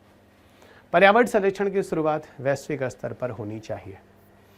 ठीक है, तो पर्यावरण संरक्षण की शुरुआत एक वैश्विक स्तर पर होनी चाहिए, ना कि अकेले किसी राष्ट्र के द्वारा, क्योंकि पर्यावरण एक के बस का नहीं है, मतलब पर्यावरण की संरक्षण। वहीं अगर बात करें इसके बाद, ठीक है, तो स्टॉकहोम सम्मेलन पर्यावरणीय समस्याओं के प्रति जागरूकता है 1972। इसके बाद पहुँचते हैं कहाँ? वुडलैंड कमीशन रिपोर्ट, नॉर्वे के प्राइम मिनिस्टर, उनकी अध्यक्षता में रिपोर्ट बनाया जाता है। इस रिपोर्ट के रिजल्ट्स भी आते हैं, वो अपना निर्णय वगैरह मतलब अपने रिपोर्ट सबमिट करते हैं, जिसको वुडलैंड कमीशन रिपोर्ट, और इसको हम आवर कॉमन फ्यूचर के नाम से भी जानते हैं। जो भी आपने सुना, 1983 में ये बनाया गया था कमीशन, और 1987 में ये रिपोर्ट दिया था। और यहाँ पे पूरी कोशिश थी कि पर्यावरण और सतत विकास के बीच एक सेतु का काम करना, कि विकास भी हो, सतत विकास भी हो, और साथ साथ पर्यावरण को किसी भी तरह का नुकसान ना हो। लिखा भी गया है, पर्यावरण और आर्थिक विकास के बीच संतुलन स्थापित करना। इसके बाद आगे चलते हैं हम, अब 1992 में पहुँचते हैं, और 1992 एक लंबा चौड़ा टॉपिक है। 1992 में पृथ्वी सम्मेलन होता है और ये पृथ्वी सम्मेलन 1992 में जो होता है वो कहाँ होता है आप सब जानते हैं, रियो डी जेनेरियो ब्राज़ील में, और इसीलिए इसको रियो समिट के नाम से भी जाना जाता है। और आपने देखा था सम्मेलन का महत्व बहुत ज़्यादा होता है, कोई प्राइम मिनिस्टर या प्रेसिडेंट इस लेवल का व्यक्ति आता है सम्मेलन में डिस्कशन करने के लिए, सम्मेलन में डिस्कशन करने के लिए। ये एक्शन ओरिएंटेड होते हैं, क्रियान्वयन उन्मुख होते हैं, वैश्विक ढांचा यहाँ पर तैयार किया जाता है। और पृथ्वी सम्मेलन को हम UNCED के नाम से भी जानते हैं, United nation conference on environment and development. तो पृथ्वी सम्मेलन को हम United nation conference on environment and development के नाम से भी जानते हैं। यह सम्मेलन ठीक है रियो डी जेनेरियो में होता है, ब्राज़ील में होता है, और सही बात बताऊं तो इसके अंतर्गत कुछ आउटकम्स आते हैं। यानी पृथ्वी सम्मेलन का पर्पस क्या होता है, पूरी पृथ्वी को बचाना, पृथ्वी और पृथ्वी के सारे अवयवों को बचाना। अब आप बोलोगे पृथ्वी और पृथ्वी के सारे अवयवों में क्या आते हैं, क्यों? हरित गृह गैस जिससे वातावरण खराब होता है, जैव विविधता, जो ज़मीन है उसकी उर्वरता खराब हो रही है, इन सारी चीज़ों को इसके अंदर रखा जाता है, इन सारी चीज़ों को इसके अंतर्गत रखा जाता है। ठीक है, आगे बढ़िएगा। तो पूरी पृथ्वी पे सब कुछ हो गया, पर्यावरण हो गया, लैंड हो गया, जैव विविधता हो गई, सबको यहाँ रखा गया। ठीक है, इसके जो आउटकम है, इस पृथ्वी सम्मेलन में जो डिस्कशन होने के बाद जो परिणाम आए, परिणाम को ही हम आउटकम कहते हैं। कुल 5 हैं यहाँ पर। ठीक है, शुरुआत में 5 थे, बाद में एक आउटकम को और जोड़ दिया गया, वो बताऊंगा। एजेंडा 21 जो एक आउटकम था उसने एक को प्रपोज किया, बाद में जाकर 6 हो गया आउटकम। तो पहला जो है एजेंडा 21 है, दूसरा रियो डिक्लेरेशन है और तीसरा फॉरेस्ट प्रिंसिपल। ये प्रमुख परिणाम है जो मेन आउटकम है। Major outcome agenda 21 Rio declaration, Rio declaration को हम रियो उद्घोषणा के नाम से जानते हैं। तीसरा फॉरेस्ट प्रिंसिपल जिसे हम वन सिद्धांत कहते हैं, फॉरेस्ट प्रिंसिपल जिसे हम वन सिद्धांत कहते हैं। प्रमुख संधियां कौन कौन सी हैं? प्रमुख संधियों में आपको मिलेगा UNFCCC और एक और मिलेगा, इसे हम कहते हैं UNCBD। ये प्रमुख संधियां हैं। एक तो UNFCCC है जिसे United nation framework convention on climate change कहते हैं, फिलहाल जलवायु परिवर्तन पर संधि। दूसरा इसको UNCBD कहते हैं, United Nation convention on biodiversity, जिसे आप कहते हैं जैव विविधता पर संधि, जैव विविधता पर संधि।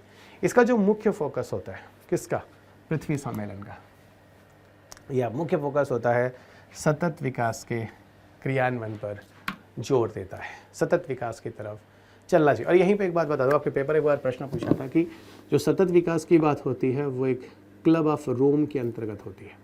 क्लब ऑफ रोम एक बॉडी है जो कि एक काइंड ऑफ NGO भी कह सकते हो, और वास्तविक रूप में NGO मैंने नहीं सुना इसको। क्लब ऑफ रोम करके एक ग्रुप मान लो, ज़्यादा अच्छा समूह है जिसमें बहुत बड़े बड़े पैसे वाले लोग हैं। ठीक है, क्लब ऑफ रोम पर्यावरण के लिए मेनली काम नहीं करता, लेकिन ऐसे कुछ काम ऐसे हैं जो पर्यावरण संरक्षण के लिए भी है। मैं पूरी तरह से मना नहीं कर रहा, लेकिन इसका मतलब ये नहीं कि पूरी तरह से पर्यावरण के लिए डेडिकेटेड है ही नहीं। खास तौर से फिर मैं बताता हूँ, इसमें अमीरों का पूरा एक समूह है, वो लोग मिलजुल कर इस तरह का कार्य करते हैं, बस इतना ही, इससे ज़्यादा कुछ नहीं। ठीक है, तो मेरे ख्याल से आप इन चीज़ों को अभी तक समझ चुके होंगे जो मैं आपको समझाने की कोशिश कर रहा हूँ। पृथ्वी शिखर सम्मेलन ठीक है, वैश्विक कार्य योजनाएं हैं, इसके अंदर बनाई जाती है और संधियां होती हैं जो पूरी दुनिया को अपनाना होता है। तो एक वैश्विक कार्य योजना है और संधियां हैं जिनको अपना कर पूरा का पूरा काम जो है वो करना होता है। ठीक है, अपना कर कार्य करना होता है। आगे बढ़िएगा, आगे बढ़िएगा। देखो अब हम आगे चलेंगे पृथ्वी सम्मेलन पर, या रियो पृथ्वी सम्मेलन पर 1992। अब इसके बारे में बात करते हैं। रियो सम्मेलन जो हम लोगों ने पीछे देखा था, अब हम डिटेल में बात करेंगे। पीछे हम इनका एक ऑर्डर देख रहे थे, कैसे कौन कौन सी चीज़ें आई। अब पृथ्वी सम्मेलन को थोड़ा डिटेल में सुनो। ठीक है, देखो पूरा नाम इसका जो है उसको हम कहते हैं UNCED, यानी संयुक्त राष्ट्र पर्यावरण एवं विकास सम्मेलन, United nation conference on environment and development. इसका आयोजन होता है जून 1992 में रियो डी जेनेरियो ब्राज़ील में। ठीक है, यह विश्व पर्यावरण विकास आयोग का प्रत्यक्ष परिणाम था, यानी जो पीछे WCED हुई थी उसका एक प्रत्यक्ष परिणाम था, यानी उसी के आधार पर पृथ्वी सम्मेलन को बुलाया गया। इसकी ज़रूरत जो है, इसकी आवश्यकता सबको दिखी, यही चीज़ मैं आपको कहना चाह रहा हूँ। इसका मुख्य उद्देश्य क्या था? सतत विकास को प्राप्त करना, आर्थिक विकास और पर्यावरण संरक्षण के बीच एक संतुलन बने, विकसित और विकासशील देशों के मध्य एक दूसरे के साथ सहयोग बढ़े, क्योंकि बिना सहयोग और बिना सस्टेनेबल डेवलपमेंट के कुछ भी नहीं हो सकता। इसके मुख्य परिणाम दस्तावेज क्या थे वो आपने पीछे देखे हैं। 3 दस्तावेज हैं जो कि हम सॉफ्ट लॉ बोलेंगे, गैर बाध्यकारी या बाध्यकारी बोलने की जरूरत नहीं है, अब इनको सॉफ्ट लॉ बोलिए तो ज़्यादा अच्छा है ना, इनको सॉफ्ट लॉ बोलिए तो ज़्यादा अच्छा है। रियो घोषणा जो है, Rio declaration on environment and development के नाम से जानते हैं। वन सिद्धांत, फॉरेस्ट प्रिंसिपल बोलिए। तीसरा एजेंडा 21, तीसरा है एजेंडा 21 जो आपके सामने है। और वहीं आगे हम बढ़ें तो कानूनी रूप से बाध्यकारी संधियाँ, लीगली बाइंडिंग कन्वेंशंस, फ़िलहाल इसमें कुछ लीगली बाइंडिंग नहीं भी आते हैं, तो ये चीज़ मैं फ़िलहाल अभी के लिए काट देता हूँ। हार्ड लॉ कहना ज़्यादा अच्छा है, ठीक है, ये हार्ड लॉ कहना ज़्यादा अच्छा होगा, ठीक है, हार्ड लॉ ही कहिए। तो 3 हो गए सॉफ्ट लॉ और 3 हो गए हार्ड लॉ, यानी वहाँ पर आपको बहुत ज़्यादा प्रेशराइज नहीं किया गया, यहाँ पर आपको प्रेशराइज्ड भी किया गया। ओके, शुरुआत में 2 थे जो आपने देखा था, UNFCCC था और UNCBD था, लेकिन बाद में एक और है जो हार्ड लॉ के अंदर जोड़ दिया गया। पहले 5 दे गए थे, उसका नाम है UNCCD। ओके, UNFCCC का पूरा नाम है United nation framework convention on climate change, जिसे हिंदी में कहते हैं संयुक्त राष्ट्र जलवायु परिवर्तन रूपरेखा अधिसमय। United Nation convention on biodiversity, इसका पूरा नाम है संयुक्त राष्ट्र पर जैव विविधता पर संयुक्त राष्ट्र अधिसमय। और तीसरा है UNCCD, United Nation convention on combat desertification, जिसका हिंदी में कहते हैं मरुस्थलीकरण से निपटने हेतु संयुक्त राष्ट्र अधिसमय। ये 3 चीज़ें हैं, ठीक है। फिर मैं कहता हूँ ये तीनों के तीनों चीज़, पहले ये 2 थे, बाद में एक चीज़ को 2 साल के बाद इसको ऐड ऑन किया गया, तो बाद में तो अगर आज हम बोलें तो आज हम बोलेंगे भाई टोटल 6 हैं। 3 सॉफ्ट लॉ हैं पृथ्वी सम्मेलन के अंतर्गत और 3 जो है वो हार्ड लॉ हैं। और मैंने आपसे कहा भी है जो पीछे एजेंडा 21 है ना, एजेंडा 21, उस एजेंडा 21 से जुड़ा सीधे रियो में नहीं लेकिन उससे संबंधित था, मतलब छोड़ो ये बाद में अपनाया गया, ऐसे कह सकते हैं UNCCD। और वैसे भी दोस्त अगर आपको पर्यावरण बचाना है, ठीक है ना, पर्यावरण बचाना है तो आपको ये 6 प्रयास करने होंगे। 3 जो पीछे दिखे सॉफ्ट लॉ और 3 जो यहाँ दिख रहे हैं, है ना, पूरी पृथ्वी को बचाना, पूरी पृथ्वी को बचाना है, तो इन 6 कार्य आपको करने पड़ेंगे जिनके उद्देश्य हैं। और मैं आपको बता दूँ जो ब्रुटलैंड रिपोर्ट था, है ना, ब्रुटलैंड रिपोर्ट के बेसिस पर ही पृथ्वी सम्मेलन बुलाया गया था। ब्रुटलैंड जो रिपोर्ट था उसी आधार पर ही, ब्रुटलैंड कमीशन जो रिपोर्ट था उसी आधार पर ही, ठीक है, इसको बुलाया गया था। किसको? पृथ्वी सम्मेलन को। ब्रुटलैंड रिपोर्ट एक तरह से सतत विकास की अवधारणा देती है। रियो सम्मेलन इस अवधारणा को वैश्विक स्तर पर लागू करता है, ठीक है। और रियो में आप देखिए तो आपको क्या मिलता है, रियो में दस्तावेज यानी डॉक्यूमेंट्स मिलते हैं, रियो में संधियाँ होती हैं जहाँ पे कन्वेंशंस होते हैं, और कार्य योजना यानी पर एक्शन प्लान बनता है। तो ये पूरी तरह से उस पर आधारित है जो आप देख रहे हैं। तो रियो में डॉक्यूमेंट्स हो गया, कन्वेंशंस हो गए और एक्शन प्लान हो गए, ठीक है, और एक्शन प्लान हो गए। रियो घोषणा के बारे में बात करते हैं।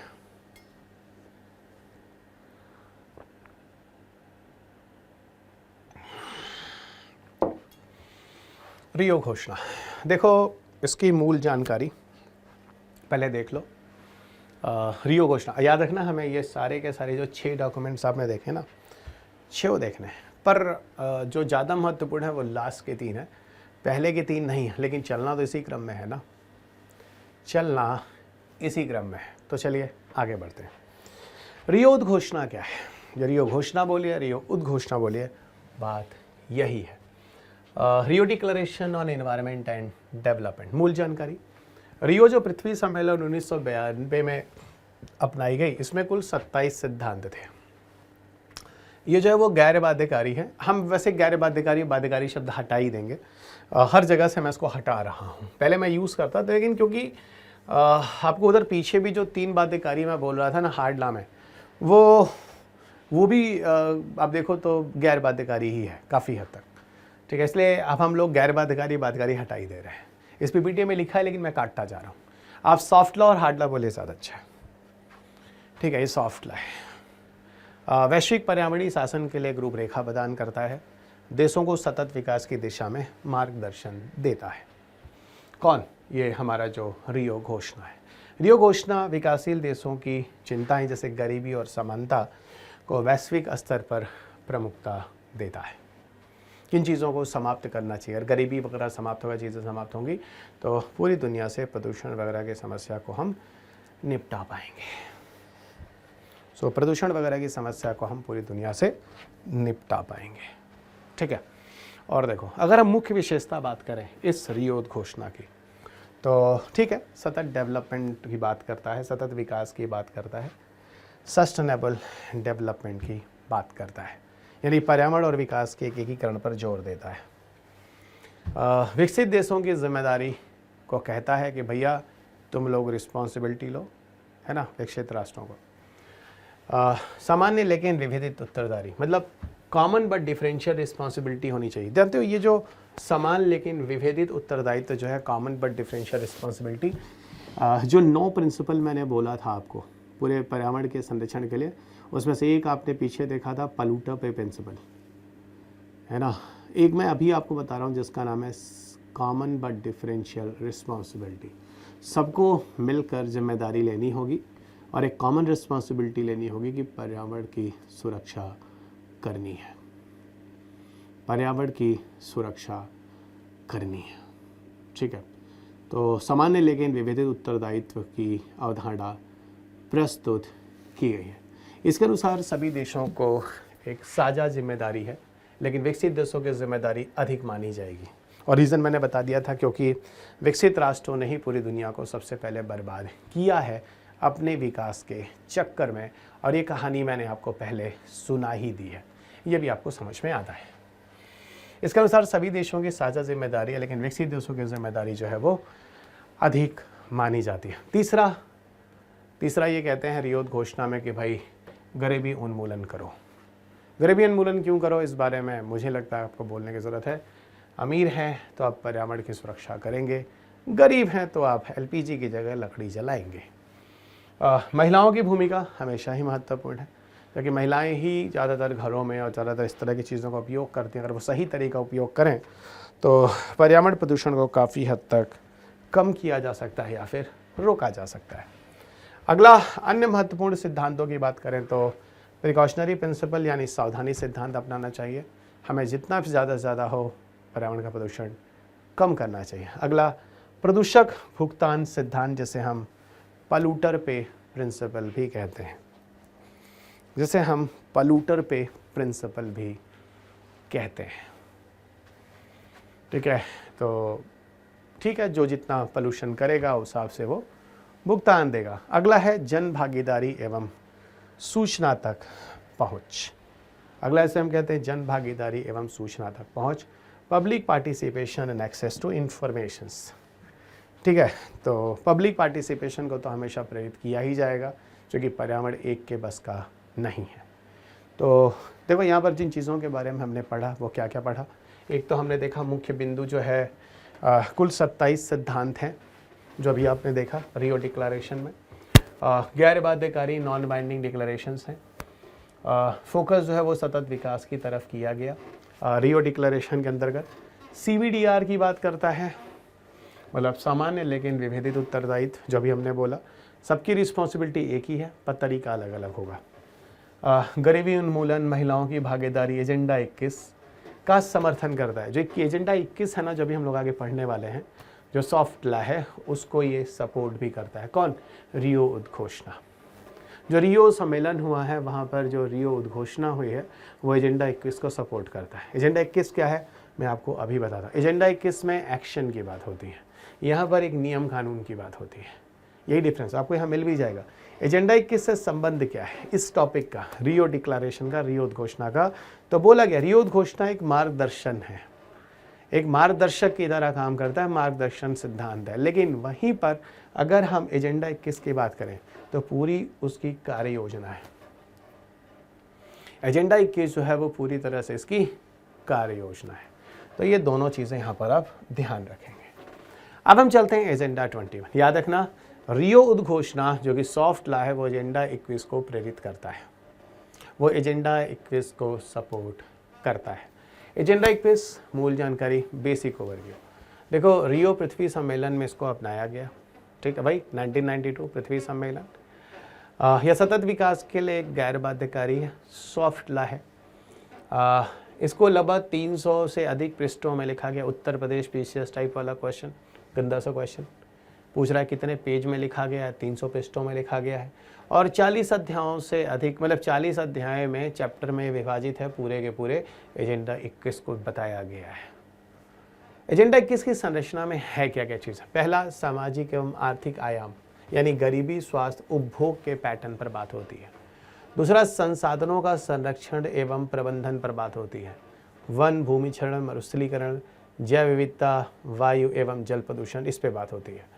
तीसरा, ये संसाधन है। तीसरा कहता है कि मुख्य समूहों की भूमिका को मजबूत करना, है ना, जैसे महिलाएं, युवा, आदिवासी को मजबूत करना। और चौथा, कार्यान्वयन के साधन। कार्यान्वयन का साधन मतलब इम्प्लीमेंटेशन की बात कर रहा है कि वित्त, प्रौद्योगिकी हस्तांतरण और संस्थागत व्यवस्थाएं सुचारू रूप से कार्य करें और विकासशील राष्ट्रों की मदद विकसित राष्ट्रों से हो पाए।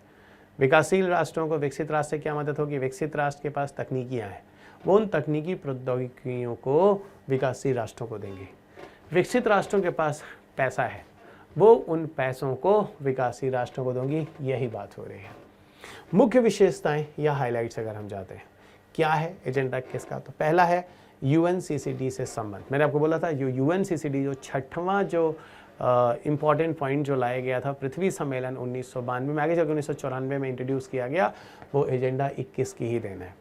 यानी यूएनसीसीडी जो ऐड हुआ है यूएनएफसीसी और यूएनसीबीडी के साथ, वो एजेंडा 21 के अंदर ही प्रावधान था। और आपको बता दूं, यूएनएफसीसीसी जो भी पीछे सुना था, यूएनसीबीडी और एक और यूएनसीसीडी जो भी बोल रहा हूँ, ये सब सिस्टर कन्वेंशन कहलाते हैं, एक दूसरे के भाई बहन। हो सकता है ये क्वेश्चन आपके पेपर में पूछ ले, यूएनएफसीसीसी का सिस्टर कन्वेंशन कौन है? तो यूएनसीसीडी और यूएनसीबीडी, ये सब एक दूसरे के भाई बहन ही हैं, या इसको सिस्टर कन्वेंशन कह सकते हैं। ठीक है, तो यहाँ तक चीज़ें क्लियर हो गई। यूएनसीसीडी से संबंध क्या है? एजेंडा 21 ने मरुस्थलीकरण के विरुद्ध कार्यवाही की सिफारिश की थी कि सही बात, अगर पृथ्वी को बचाना है तो पृथ्वी पे अगर सबको बचाना है, अभी बताता हूँ 21वें एजेंडा 21 का मतलब क्या समझाता हूँ, ठीक है। तो हमें मरुस्थलीकरण से पूरी पृथ्वी को रोकना होगा। जो फर्टाइल एरियाज़ हैं, जो उपज वाले एरियाज़ हैं, वो धीरे धीरे मरुस्थलीकरण की तरफ जा रहे हैं। इसके परिणाम स्वरूप संयुक्त राष्ट्र मरुस्थलीकरण निरोधक अधिसमय, जिसको अब यूएनसीसीडी कहते हैं, वो लाया गया। यूएनसीसीडी को अपनाया गया वैसे 1994 में, लेकिन यूएनसीसीडी को फोर्स में आते आते 2 साल और हो गया 1996। तो ये यूएनसीसीडी और एजेंडा 21 का नाता बहुत ही पुराना है और बहुत ही महत्वपूर्ण है आपके परीक्षा के अनुरूप। एक बात और बता दूं, ये जो कंसेप्ट आप एजेंडा 21 का मुझसे सुन रहे हो, ठीक है, इसको ज़रा ठीक से समझना। असल में क्या है कहानी, 21 का मतलब क्या है? 21 का मतलब होता है कि 21वीं सदी तक आते आते सब कुछ सही कर देना है। अब देखो, मैंने अभी आपको बोला कि पूरा पर्यावरण, पूरी दुनिया आपने बर्बाद कब से किया? तो आपने बर्बाद किया, मान लो 1750 मान लेते हैं। कहानी को ठीक से समझिएगा, आपको मैं समझाने आया हूँ, यहाँ टाइम पास करके सब्सक्राइबर बढ़ाने नहीं आया हूँ, ठीक है। मैं आपको बार बार कहता हूँ, मेरे विद्यार्थियों को पता है उनको क्या मिल रहा है। यहाँ पर कोई ड्रामा नहीं चल रहा है, इसलिए इस विषय को ठीक से समझिएगा। यहाँ पर चीज़ें सुसंगठित, सुव्यवस्थित और क्रमबद्ध तरीके से चल रही हैं। आप प्यार से सुनते चलिए, चीज़ों को सीखते चलिए। 1750 तक मैं मान लेता हूँ वो नेचुरल इन्वायरमेंट था, इंडस्ट्री नहीं हुई थी। मैं मान लेता हूँ 1750 के बाद से औद्योगिक इकाइयाँ लगनी शुरू हुई। तो औद्योगिक इकाइयाँ लगते आप मान लीजिए आज 2026 या 2027 में मेरी क्लास सुन रहे हैं आप, तो बेटा आज इस स्तर का जो वायु में गैस रही होगी, आज यहाँ पर वायु में वही प्रदूषण गैस बहुत ज़्यादा है। इस लेवल पर जो रही होगी वो सामान्य अवस्था रही है, वो समस्या नहीं थी। समस्या तब होती है जब औद्योगिक इकाइयाँ लग जाती हैं, उसके बाद और समस्या यहाँ तक बढ़ चुकी है। तो कोशिश ये करनी है कि जब 21वीं सदी ख़त्म हो रहा होगा, यानी जब हम ईयर 2100 में आ रहे होंगे, जब हम ईयर 2100 में पहुँच रहे होंगे, तब तक हमें फिर इस अवस्था तक लौट आना है, ये ध्यान रखिएगा। तो सर इसका अंदर 21वीं सदी के अंत तक आते आते हमें इस अवस्था के पर्यावरण तक पहुंचना है जो शुरुआत का वातावरण था। एग्जैक्टली इसी चीज़ को पूरा करने के लिए एजेंडा 21 जो है वो प्रतिबद्ध है और वो कार्य कर रहा है। और इसी इसी एजेंडा 21 के सपोर्ट में ये कहता है कि भैया मरुस्थलीकरण से पृथ्वी को बचाना होगा। उसके लिए काफ़ी काम भी होता है और आगे मैं बताऊंगा, हम लोग बात करेंगे, साहेल पढ़ेंगे, साहेल रीजन पढ़ेंगे और भी चीज़ें पढ़ेंगे। बहुत अच्छी चीज़ें हैं जो आपको समझ में आएंगी जब मैं UNCCD आपको आगे कराऊँगा। क्लियर? आगे बढ़िए।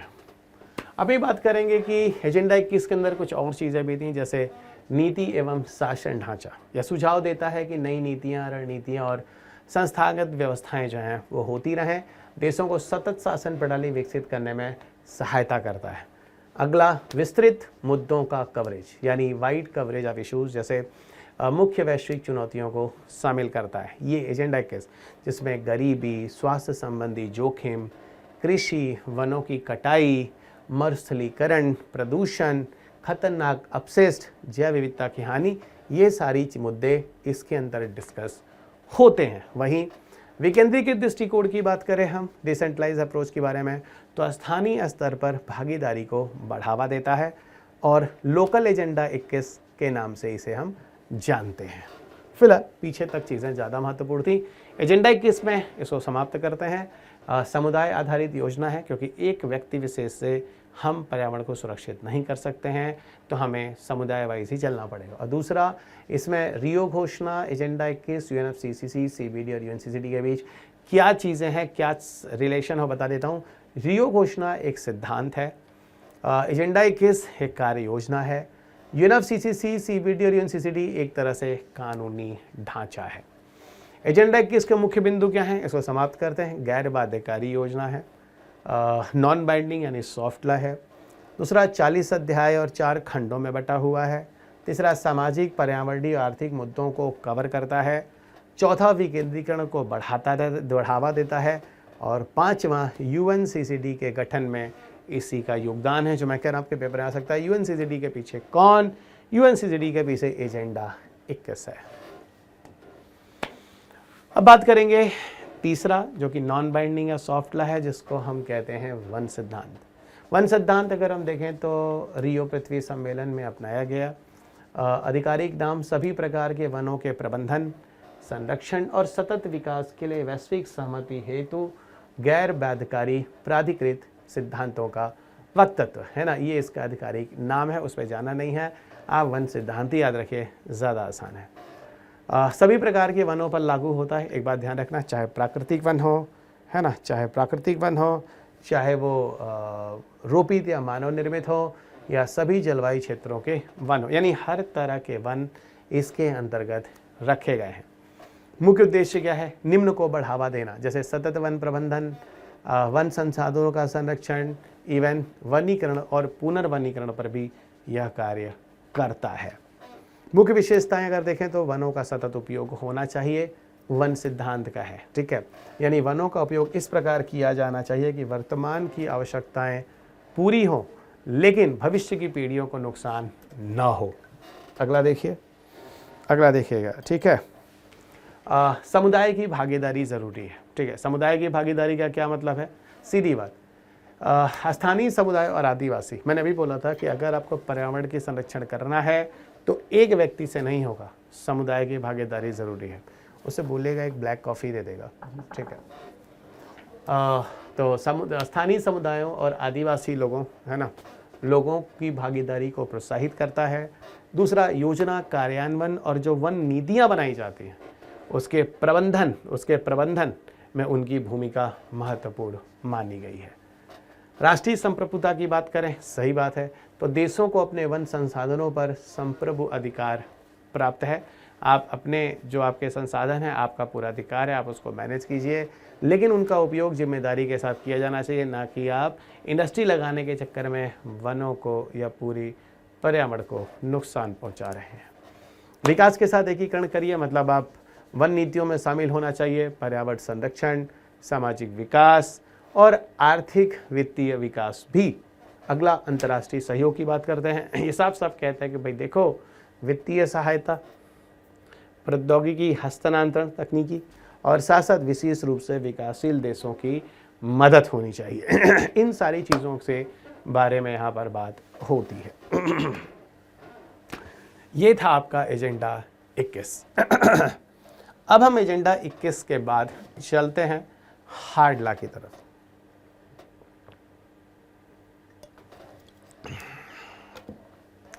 तो 3 ठहरे सॉफ्ट लॉ और 3 ठहरे hard law.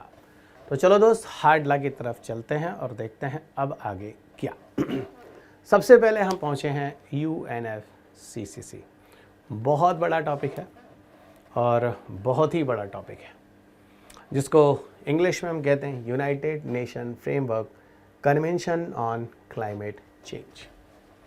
United nation framework convention on climate change, Hindi में संयुक्त राष्ट्र जलवायु परिवर्तन रूपरेखा आदि समय। फिर से बोलता हूँ, संयुक्त राष्ट्र जलवायु परिवर्तन रूपरेखा आदि समय, जो कि इसका पूरा नाम है।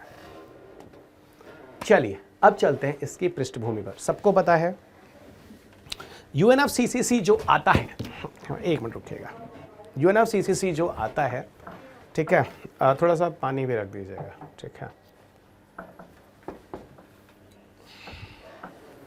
UNFCCC जो आता है, ठीक है,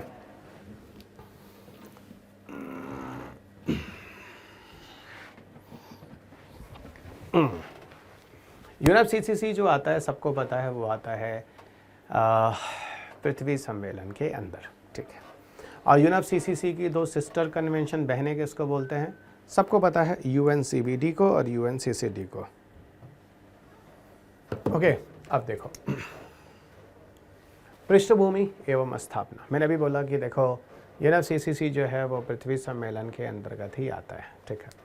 अब पृथ्वी सम्मेलन के अंतर्गत 1992 में बात होती है, लेकिन आपको बताऊं पृथ्वी सम्मेलन की चर्चा तो 1990 से ही शुरू हो गई थी। UN की जनरल असेंबली की जो मीटिंग थी, वहाँ पर ही बात हो गई थी। जो UNGA, United nation general assembly की जो मीटिंग थी, वहीं पर बात हो गई थी कि भाई हमें पर्यावरण, ग्रीन हाउस गैस के पूरी पृथ्वी को सही करना, बचाना है, उसके लिए प्रयास शुरू कर देना है। और देखिए, उसी लिए 11 दिसंबर 1990 को संयुक्त राष्ट्र महासभा ने एक इंटर गवर्नमेंटल निगोशिएशन कमेटी भाई साहब बना दी। देखो, इंटर गवर्नमेंटल निगोशिएशन कमेटी 1990 में बना दी, ठीक है, 1990 में बना दी। ओके, बना दी, इसकी स्थापना की ताकि इस संधि का मसौदा तैयार किया जा सके, ठीक है। 1992 में जो रियो पृथ्वी सम्मेलन हुआ, वहां पर UNFCCC को अपना लिया गया। देखा ना, जो बात 1990 से चल रही थी, जब 1992 पृथ्वी सम्मेलन हुआ तो इसी को UNFCCC के रूप में अपनाया गया, इन्हीं चीज़ों को, ताकि हम पूरे वायुमंडल में जो लगातार हरितगृह गैसें निकल रही हैं, बढ़ रही हैं, उसको हम कंट्रोल कर सकें, ठीक है। सदस्यता, ठीक है। अच्छा, UNFCCC को लागू होते होते 1994 आ जाता है। 21 मार्च 1994 को UNFCCC लागू होता है, यानी केम इन फोर्स होता है।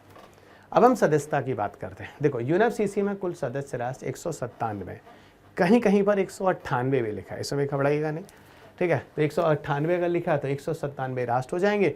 एक यूरोपीय संघ हो जाएगा, 197 तो भाई 196 राष्ट्र हो जाएंगे और एक यूरोपीय संघ हो जाएगा, ठीक है। ऐसे कहीं 197, 198 लिखा गया। अब घबराइएगा नहीं, कभी भी आपके पेपर में राष्ट्र की संख्या नहीं पूछी जाती है, तो आपको बिल्कुल यहाँ पर परेशान होने की आवश्यकता नहीं है, ठीक है।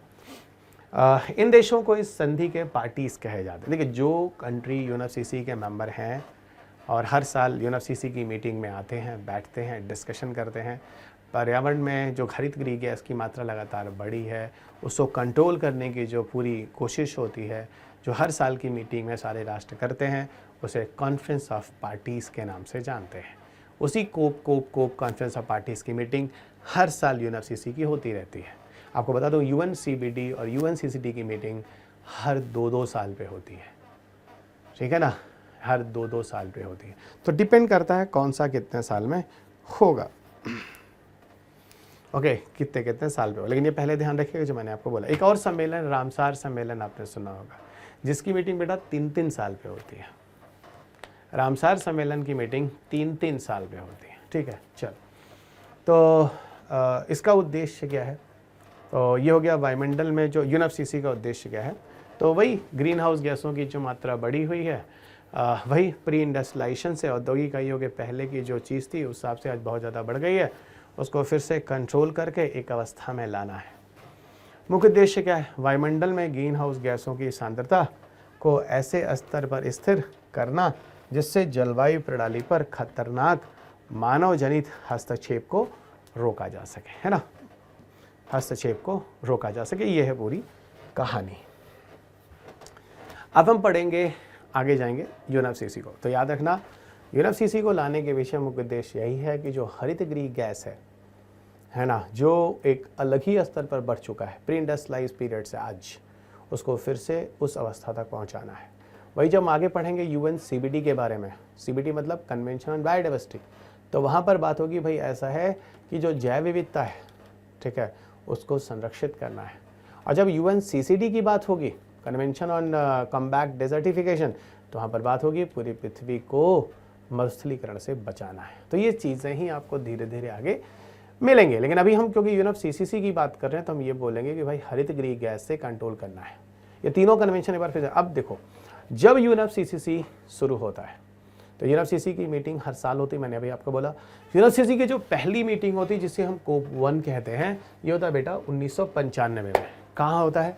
बर्लिन, जो कि है आपका जर्मनी में। लेकिन यहाँ पर कुछ भी निर्णय नहीं लिया जाता है।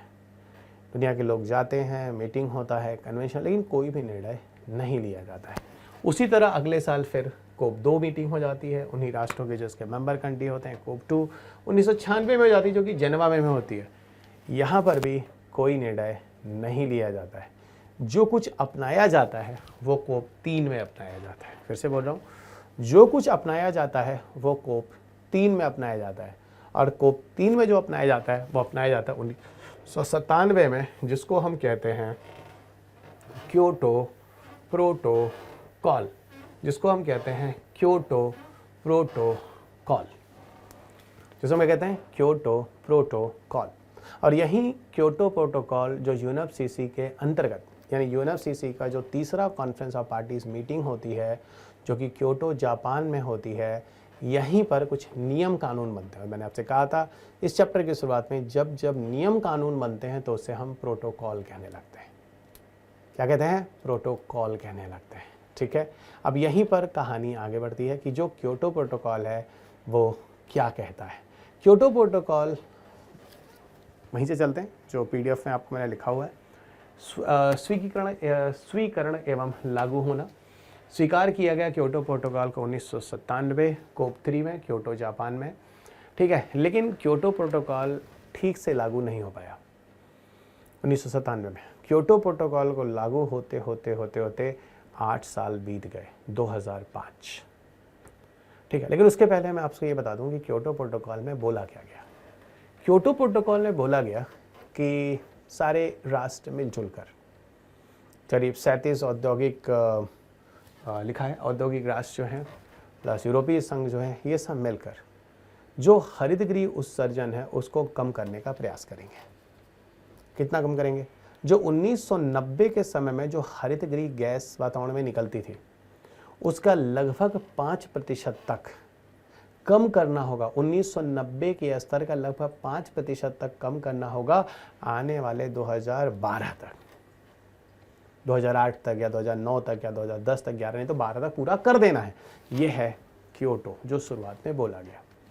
फिर से बोलता हूँ, क्योटो में क्या बोला गया? क्योटो में बोला गया आगे आने वाले समय में हमें ये जो समस्या है, जो ग्रीन हाउस गैस उत्सर्जन जो हुआ है उसको 1990 के स्तर का 5% तक कम करना है 2008 से 12 के बीच। ये बात यहाँ बोली गई।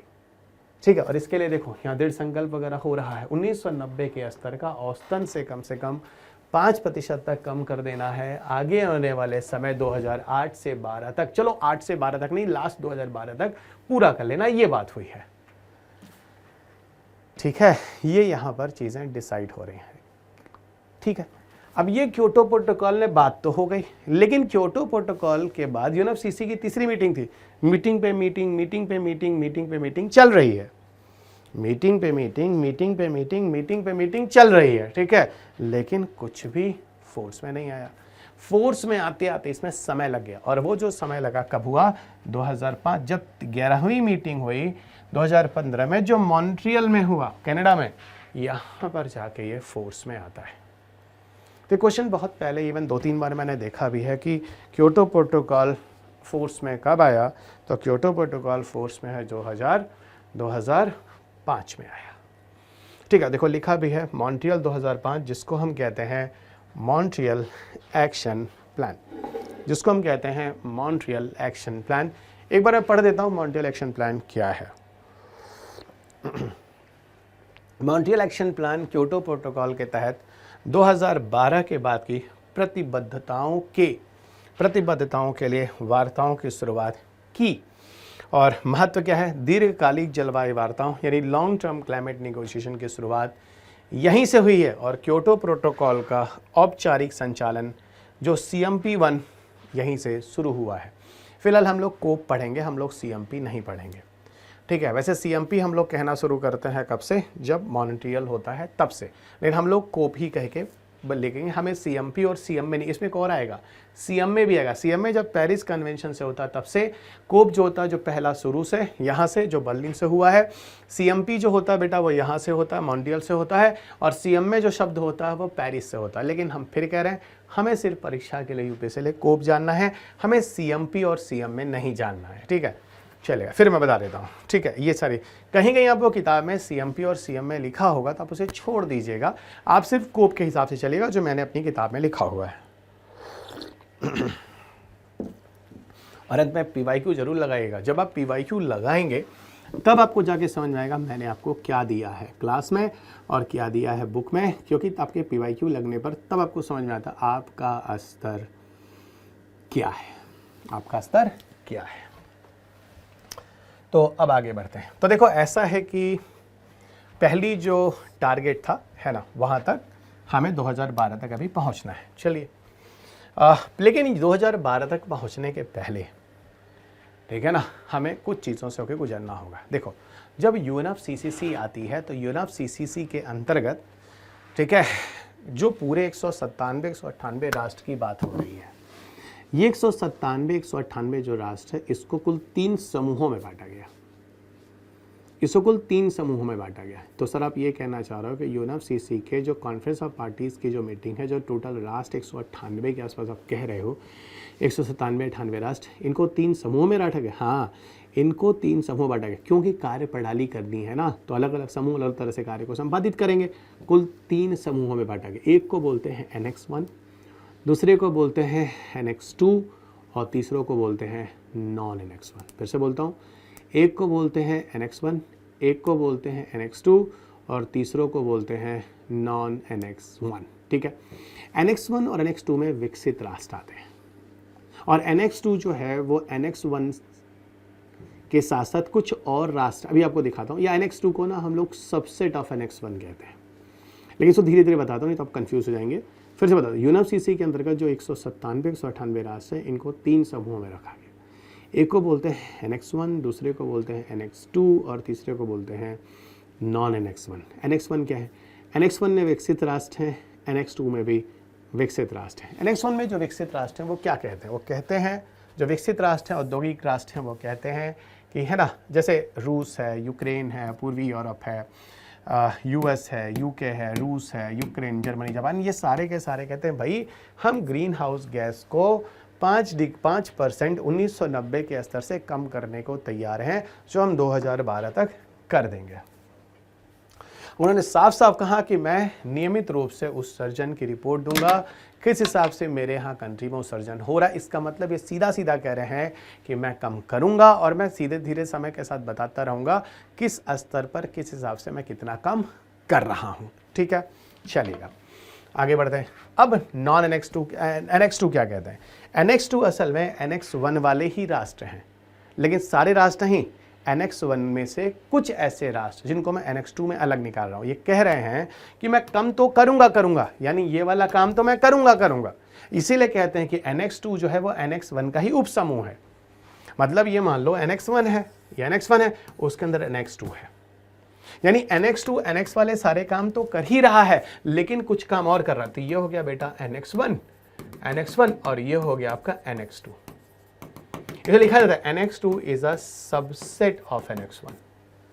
उपसमुच्चय आपने पढ़ा हुआ, समुच्चय उपसमुच्चय। तो इसका मतलब हो गया कि एनेक्स 2 साफ साफ कह रहा है कि देखो मैं ना एनेक्स 1 वाले तो काम कर ही रहा हूं, लेकिन एनेक्स 1 के अतिरिक्त कुछ काम और भी करूंगा, है ना। और जो अलग काम करूंगा, इसमें कौन कौन से राष्ट्र हैं? देखो इसमें से कुछ राष्ट्र यूएसए, यूके, जर्मनी, जापान, ये भी कह रहे हैं कि ऐसा है कि मैं विकासशील देशों को मदद भी कर दूंगा, मैं विकासशील राष्ट्रों की मदद भी कर दूंगा। क्या मदद कर दूंगा?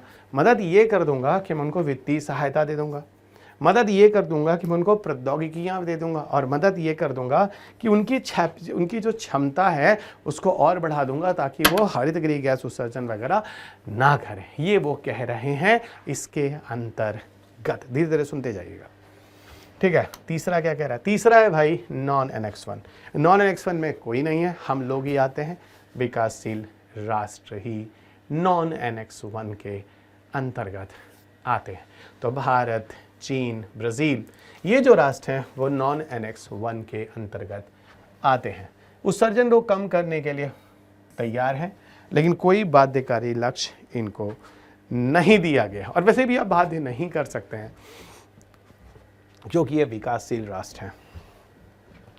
विकासशील राष्ट्र की कंडीशन वो नहीं है, ठीक है, जो आप सोच रहे हैं, ठीक है। विकासशील राष्ट्र उस लेवल के नहीं है, ठीक है।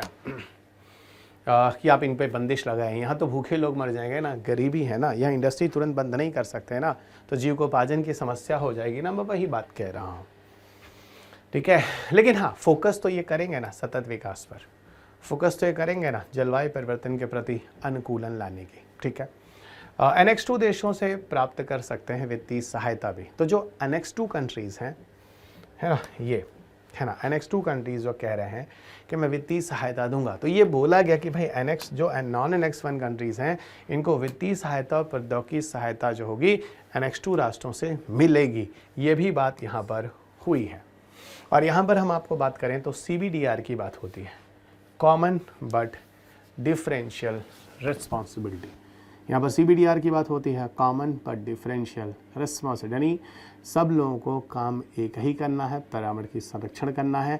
वो बात अलग है कि सबका तरीका अलग अलग होगा, सबका तरीका अलग अलग हो सकता है, सबका तरीका अलग अलग होगा, सबका तरीका अलग अलग हो सकता है। इसको हम कहते हैं CBDR, ठीक है।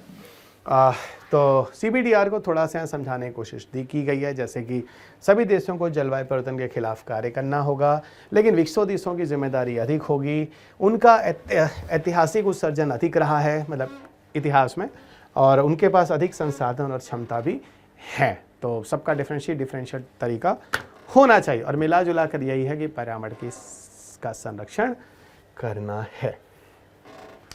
UNFCCC में बात करें तो क्योटो प्रोटोकॉल के अंतर्गत जो ऑपरेटिंग मैकेनिज्म है वो कुल 3 है, ठीक है। देखो पहले हमने ना आपको बता दें UNFCCC की बात कर रहे हैं, तो UNFCCC में अभी मैंने आपको पहले ये समझा दिया कि UNFCCC के अंतर्गत है ना, कुल राष्ट्र के बारे में बता दिया। कुल राष्ट्र को 3 में बांटा गया, एनेक्स 1, एनेक्स 2 और नॉन एनेक्स 1। ये हो गया विकसित, ये हो गया विकासशील, ठीक है। ये राष्ट्र हो गए 197, कहीं कहीं पर 198 भी लिखा जाता है। अब मैं बोल रहा हूँ कि UNFCCC के अंतर्गत जो हम क्योटो प्रोटोकॉल पढ़ रहे हैं, इस क्योटो प्रोटोकॉल के अंतर्गत कुल 3 प्रावधान हैं। क्या है? 3 प्रावधान, यानी कुल 3 तरीकों से हमें पर्यावरण को संरक्षित करना है। एक जिसको हम कहते हैं 3 अलग अलग प्रावधान हैं। एक जिसे हम कहते हैं JI ज्वाइंट इम्प्लीमेंटेशन, दूसरा जिसे हम कहते हैं CDM क्लीन डेवलपमेंट मैकेनिज्म, और तीसरा जिसे हम कहते हैं कार्बन ट्रेडिंग या फिर कार्बन व्यापार। तीसरा इसे हम कहते हैं कार्बन ट्रेडिंग या कार्बन व्यापार। यही चीज़ें आपको नीचे लिखी हुई मिलेंगी, joint implementation, clean development mechanism और कार्बन ट्रेडिंग। इनके बीच में क्या अंतर है पहले मैं आपको वो दिखा देता हूँ। इनमें क्या अंतर है पहले मैं आपको चीज़ें ठीक से दिखा देता हूँ। अगले डिस्कशन में आपको टेबल दिखाई देंगे, अगले डिस्कशन में आपको टेबल दिखाई देंगे और इन टेबल के थ्रू ही हम इनको समझेंगे तो ज़्यादा आसानी से समझ पाएंगे। सारे बच्चों देख सुनते रहिएगा।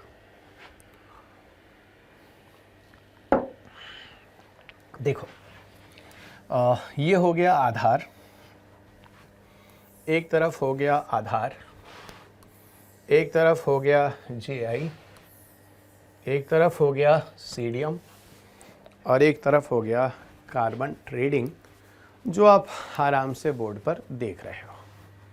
ठीक है, जो आप आराम से बोर्ड पर देख रहे हो।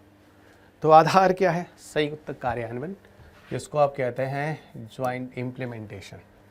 दूसरा स्वच्छ विकास तंत्र, क्लीन डेवलपमेंट मैकेनिज्म। तीसरा आप देख रहे हो कार्बन ट्रेडिंग। तीसरा जो आप देख रहे हो उसको हम कहते हैं कार्बन ट्रेडिंग। ठीक है, अब देखना ढांचा क्या है। सारे के सारे जो क्रियान्वयन है, जो यूएनएफसीसी के क्योटो प्रोटोकॉल के अंदर जो लाए गए हैं, जिनको अपनाना है ना, ये अलग अलग प्रोविज़न हैं जो कि क्योटो प्रोटोकॉल के अंतर्गत हैं, है ना।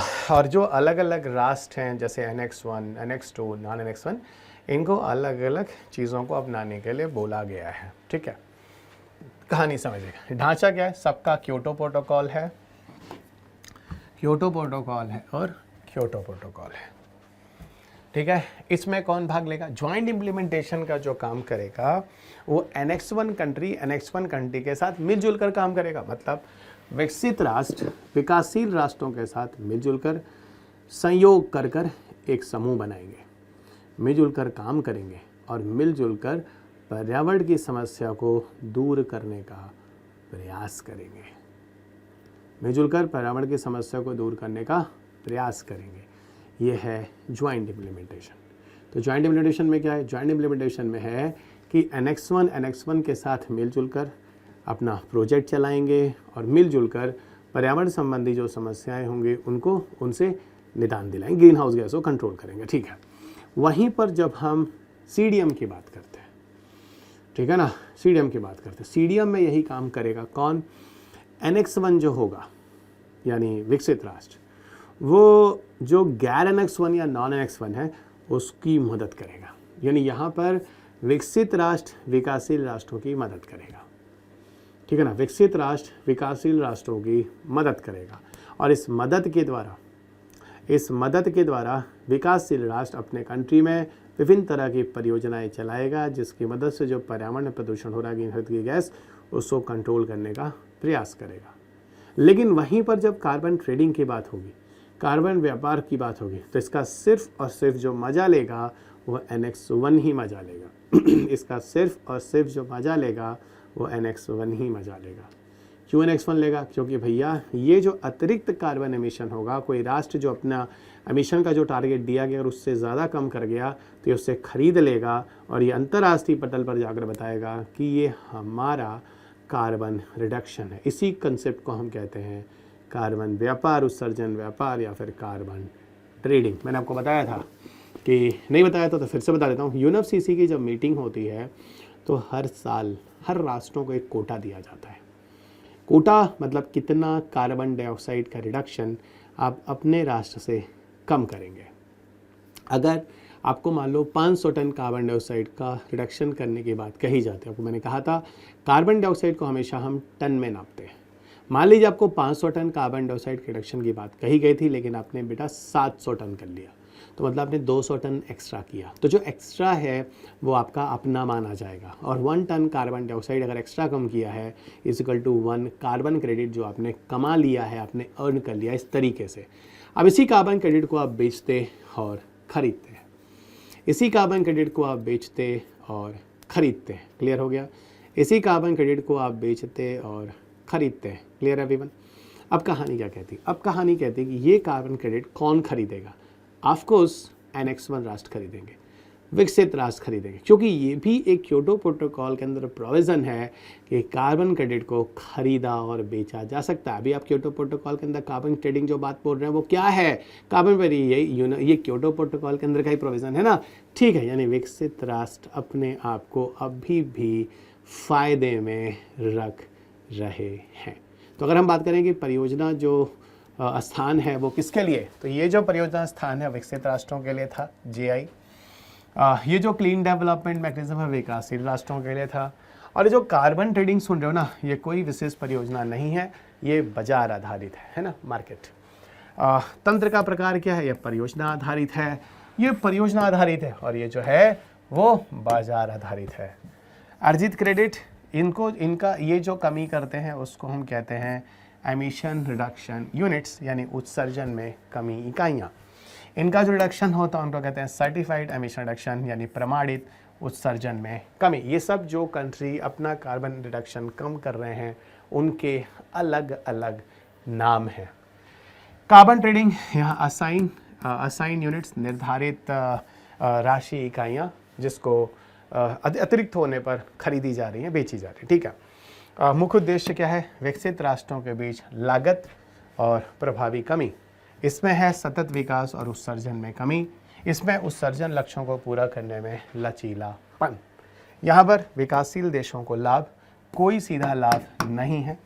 यहाँ पर उच्च लाभ है विकासशील राष्ट्रों को, वित्त और प्रौद्योगिकी हस्तांतरण जो एनेक्स 1 से जाएगा।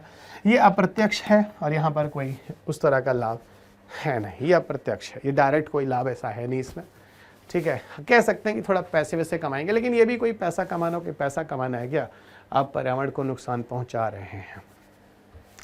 प्रकृति की बात करें तो ये जो है बाध्यकारी, ऑफकोर्स जो कि अब विकसित राष्ट्र हैं, आपके पास पैसे की कमी तो है नहीं, आप लोगों को करना ही पड़ेगा, यानी आप इसके लिए बाध्यकारी हैं। यहाँ पर अगर बात करें तो ये स्वैच्छिक है, अपनी इच्छा से आप करें या ना करें, लेकिन भारत जैसे राष्ट्र ने CDM को अपनाया है, क्योंकि भारत को पता है कि पर्यावरण के संरक्षण करना पूरे विश्व का संरक्षण करना है।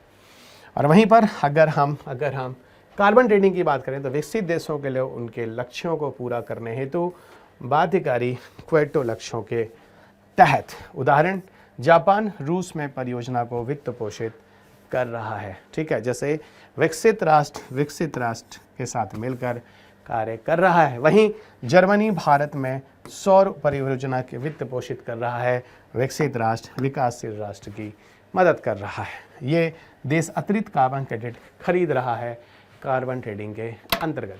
अब आई एम वेरी श्योर आपको यहाँ तक चीज़ें अच्छे तरीके से समझ में आ गई होंगी। अब कहानी आगे बढ़ती है।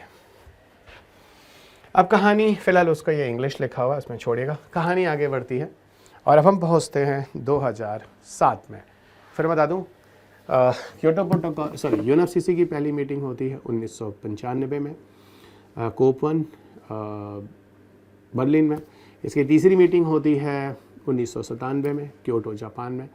2005 में जो मीटिंग होती है वहाँ पर मॉन्ट्रियल में कनाडा में, उसको बूस्टअप किया जाता है।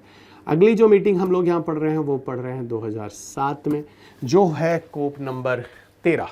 यह कॉन्फ्रेंस ऑफ पार्टी नंबर 13वां मीटिंग जो कि बाली में होती है। बाली मतलब इंडोनेशिया, बाली इंडोनेशिया। और यहाँ पर बाली रोड मैप आता है, बाली एक्शन प्लान लाया जाता है। इस बाली रोड मैप और बाली एक्शन प्लान में क्या है, बाली एक्शन प्लान जो अपनाया गया, ठीक है ना, उसमें बाली एक्शन प्लान का मुख्य स्तंभ क्या है, 4 मुख्य स्तंभ और एक व्यापक तत्व पर आधारित है। 4 मुख्य स्तंभ बाली एक्शन प्लान के कौन कौन से हैं पर्यावरण के संरक्षण के लिए। पहला यह है कि शेयर्ड विजन, साझा दृष्टिकोण होगा, दीर्घकालिक वैश्विक सहयोग होगा। दूसरा मिटिगेशन, समग्र ग्रीन हाउस गैस उत्सर्जन को कम किया जाएगा। तीसरा एडॉप्टेशन, अनुकूलन, जलवायु परिवर्तन के प्रभावों से निपटना होगा।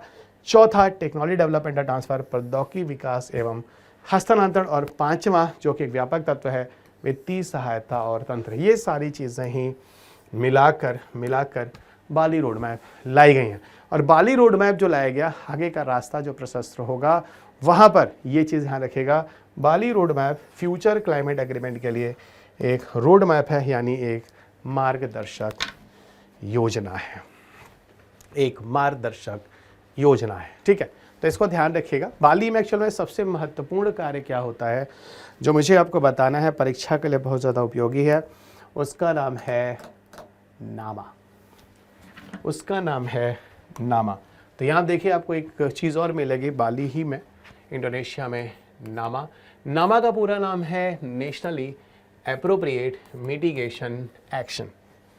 नामा का पूरा नाम है नेशनली एप्रोप्रिएट मिटिगेशन एक्शन। देखो हम 2007 तक पहुंच चुके हैं, हम 2007 तक पहुंच चुके हैं।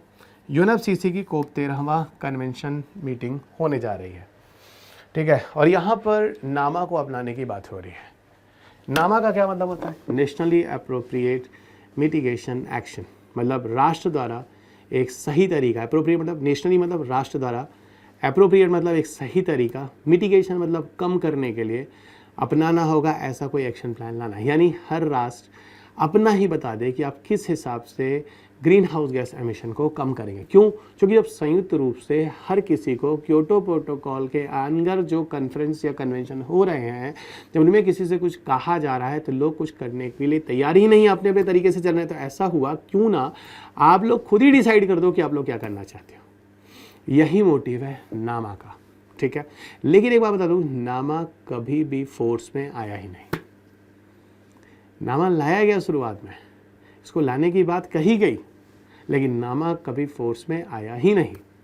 लेकिन यही नामा आगे चलकर हम लोग बात करेंगे, जब अगले लेक्चर में आप सुनोगे तो उसी को एनडीसी के नाम से हम अपनाते हैं, लेकिन नामा के रूप में नहीं लगाते हैं। लेकिन नाम एनडीसी को अपनाने के लिए हमको पेरिस कन्वेंशन 2015 में आना पड़ेगा। और अभी आप कहाँ हैं? अभी अब बच्चा कहाँ है? अभी आप COP 13 में है। और COP 13 का मतलब यहाँ 2007 में है। और आपको दिख रहा है कि 2012 जो है क्योटो प्रोटोकॉल अंत समय, बस 5 साल और बचा हुआ है, ठीक है। इन चीज़ों को समझिएगा जो मैं आपसे कह रहा हूँ। अब कहानी आगे बढ़िएगा। मुख्य बिंदु क्या है? ग्रीन हाउस गैस उत्सर्जन तो कम करना है, लेकिन देश की क्षमता और परिस्थितियों के अनुसार, ठीक है। मुख्य बिंदु क्या है? लागू होता है विकासशील देशों पर। कार्रवाई की प्रकृति, हाँ ये चीज़ है, जो नामा है वो विकासशील राष्ट्रों के लिए लाया गया था, ठीक है। आया नहीं अलग बात है, लेकिन नामा विकासशील राष्ट्रों के लिए था, ठीक है। कार्रवाई की प्रकृति, स्वैच्छिक तरीकों से बताइए आप क्या कम करना चाहते हैं। देश विशिष्ट अपने हिसाब से चीज़ें निर्धारित करेगा। समर्थन, ठीक है, आपको अपने कार्य करने के लिए पैसा मिलेगा, प्रौद्योगिकी मिलेगी, आपकी क्षमता निर्माण में बढ़ोतरी की जाएगी, आपके अंदर जो तकनीकियाँ उसको और अच्छे करने की कोशिश की जाएगी ताकि आप पर्यावरण संरक्षण का प्रयास कर सकें। वो ये कहानी, ठीक है। अब उत्पत्ति एवं विकास जो होता है वो 2000 यहाँ पर लाया जाता है और आगे विकसित किया गया COP 15 कोपेनहेगन में। उत्पत्ति एवं विकास नामा को व्यवहार में लागू किया गया, लेकिन कभी कानूनी रूप से बाध्यकारी व्यवस्था नहीं हो पाई। लेकिन यही मैंने यहाँ पे देखो लिख दिया है, आगे चलकर जो पेरिस समझौते में जो एनडीसी आती है, देखो लिखा एनडीसी, नेशनली डिटरमाइंड कंट्रीब्यूशन, जो राष्ट्रीय स्तर पर निर्धारित योगदान है में शामिल या प्रतिस्थापित कर दिया गया। तो यही नामा आगे चलकर एनडीसी के रूप में आया। जब आप मुझसे पढ़ेंगे, आगे पहुंचेंगे 2015 में, तो हम इसके बारे में बात करेंगे। लेकिन अभी आप भूल मत जाइए, अभी हम कहाँ पर हैं? 1997 में, सॉरी 2007 में।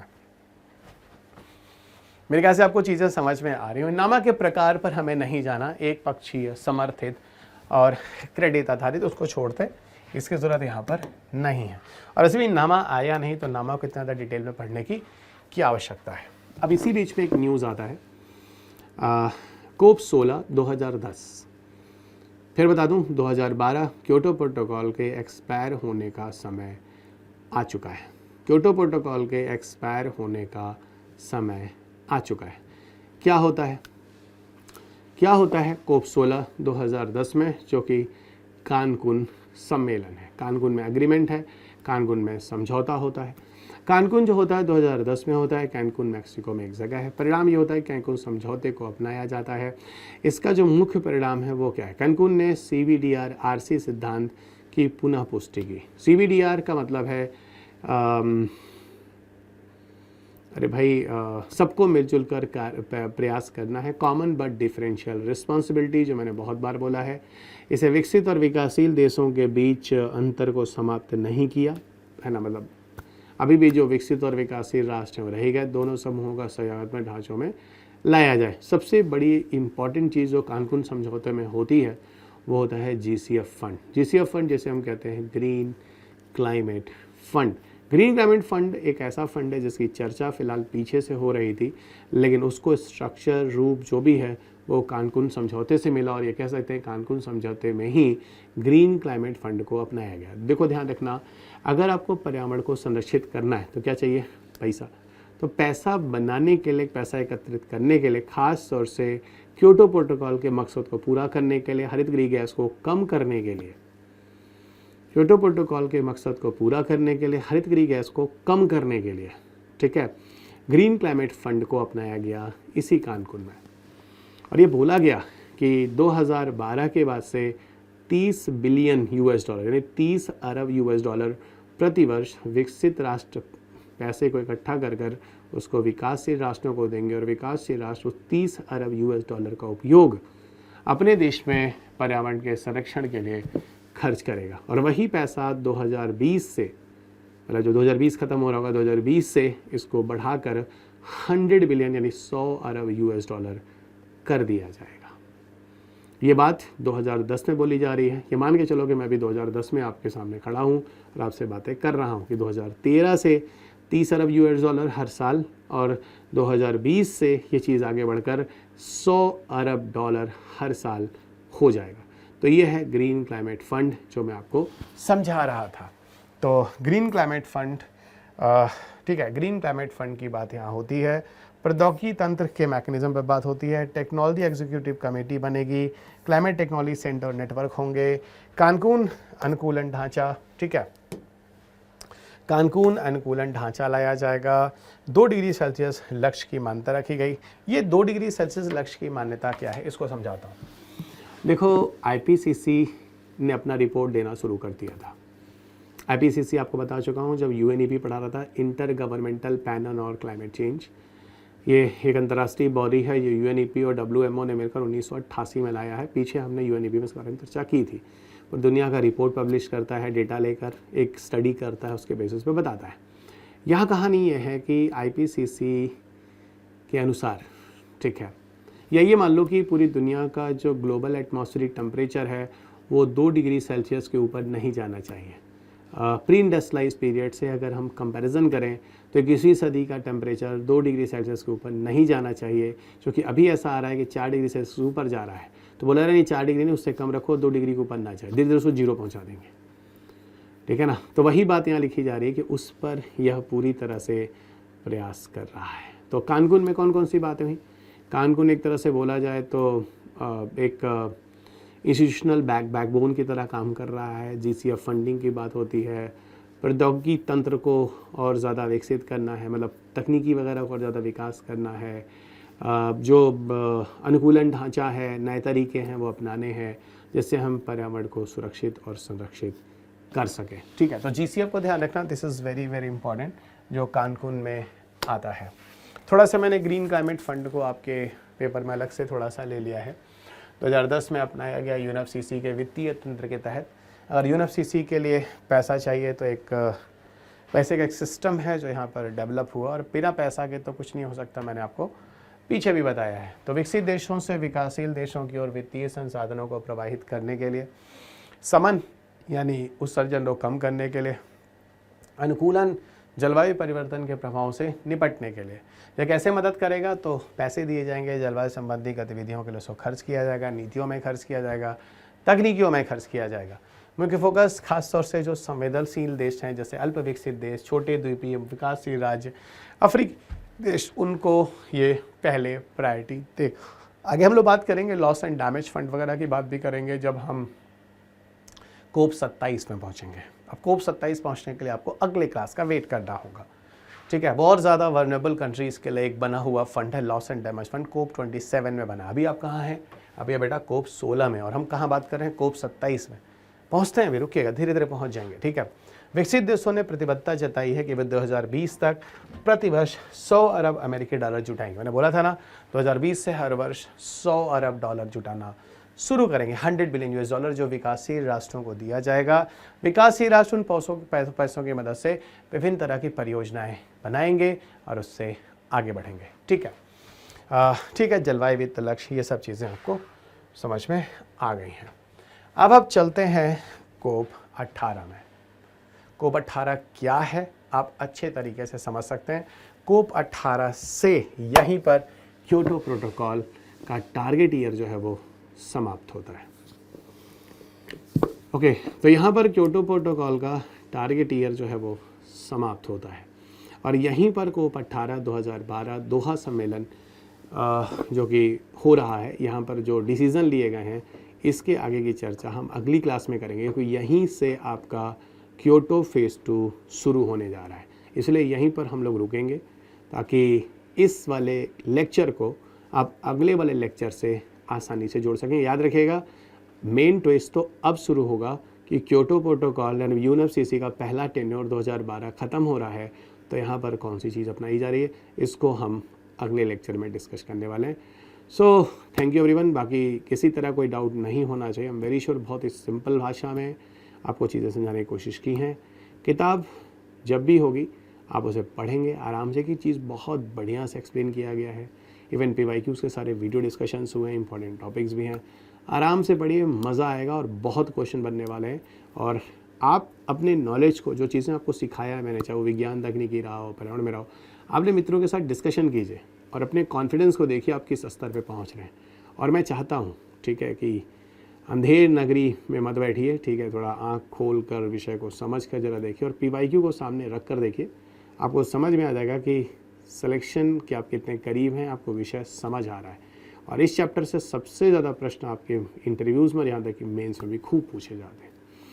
So thank you so much everyone. अपना ख्याल रखिए, स्वस्थ रहिए, खुश रहिए, मस्त रहिए, मुस्कुराते रहिए।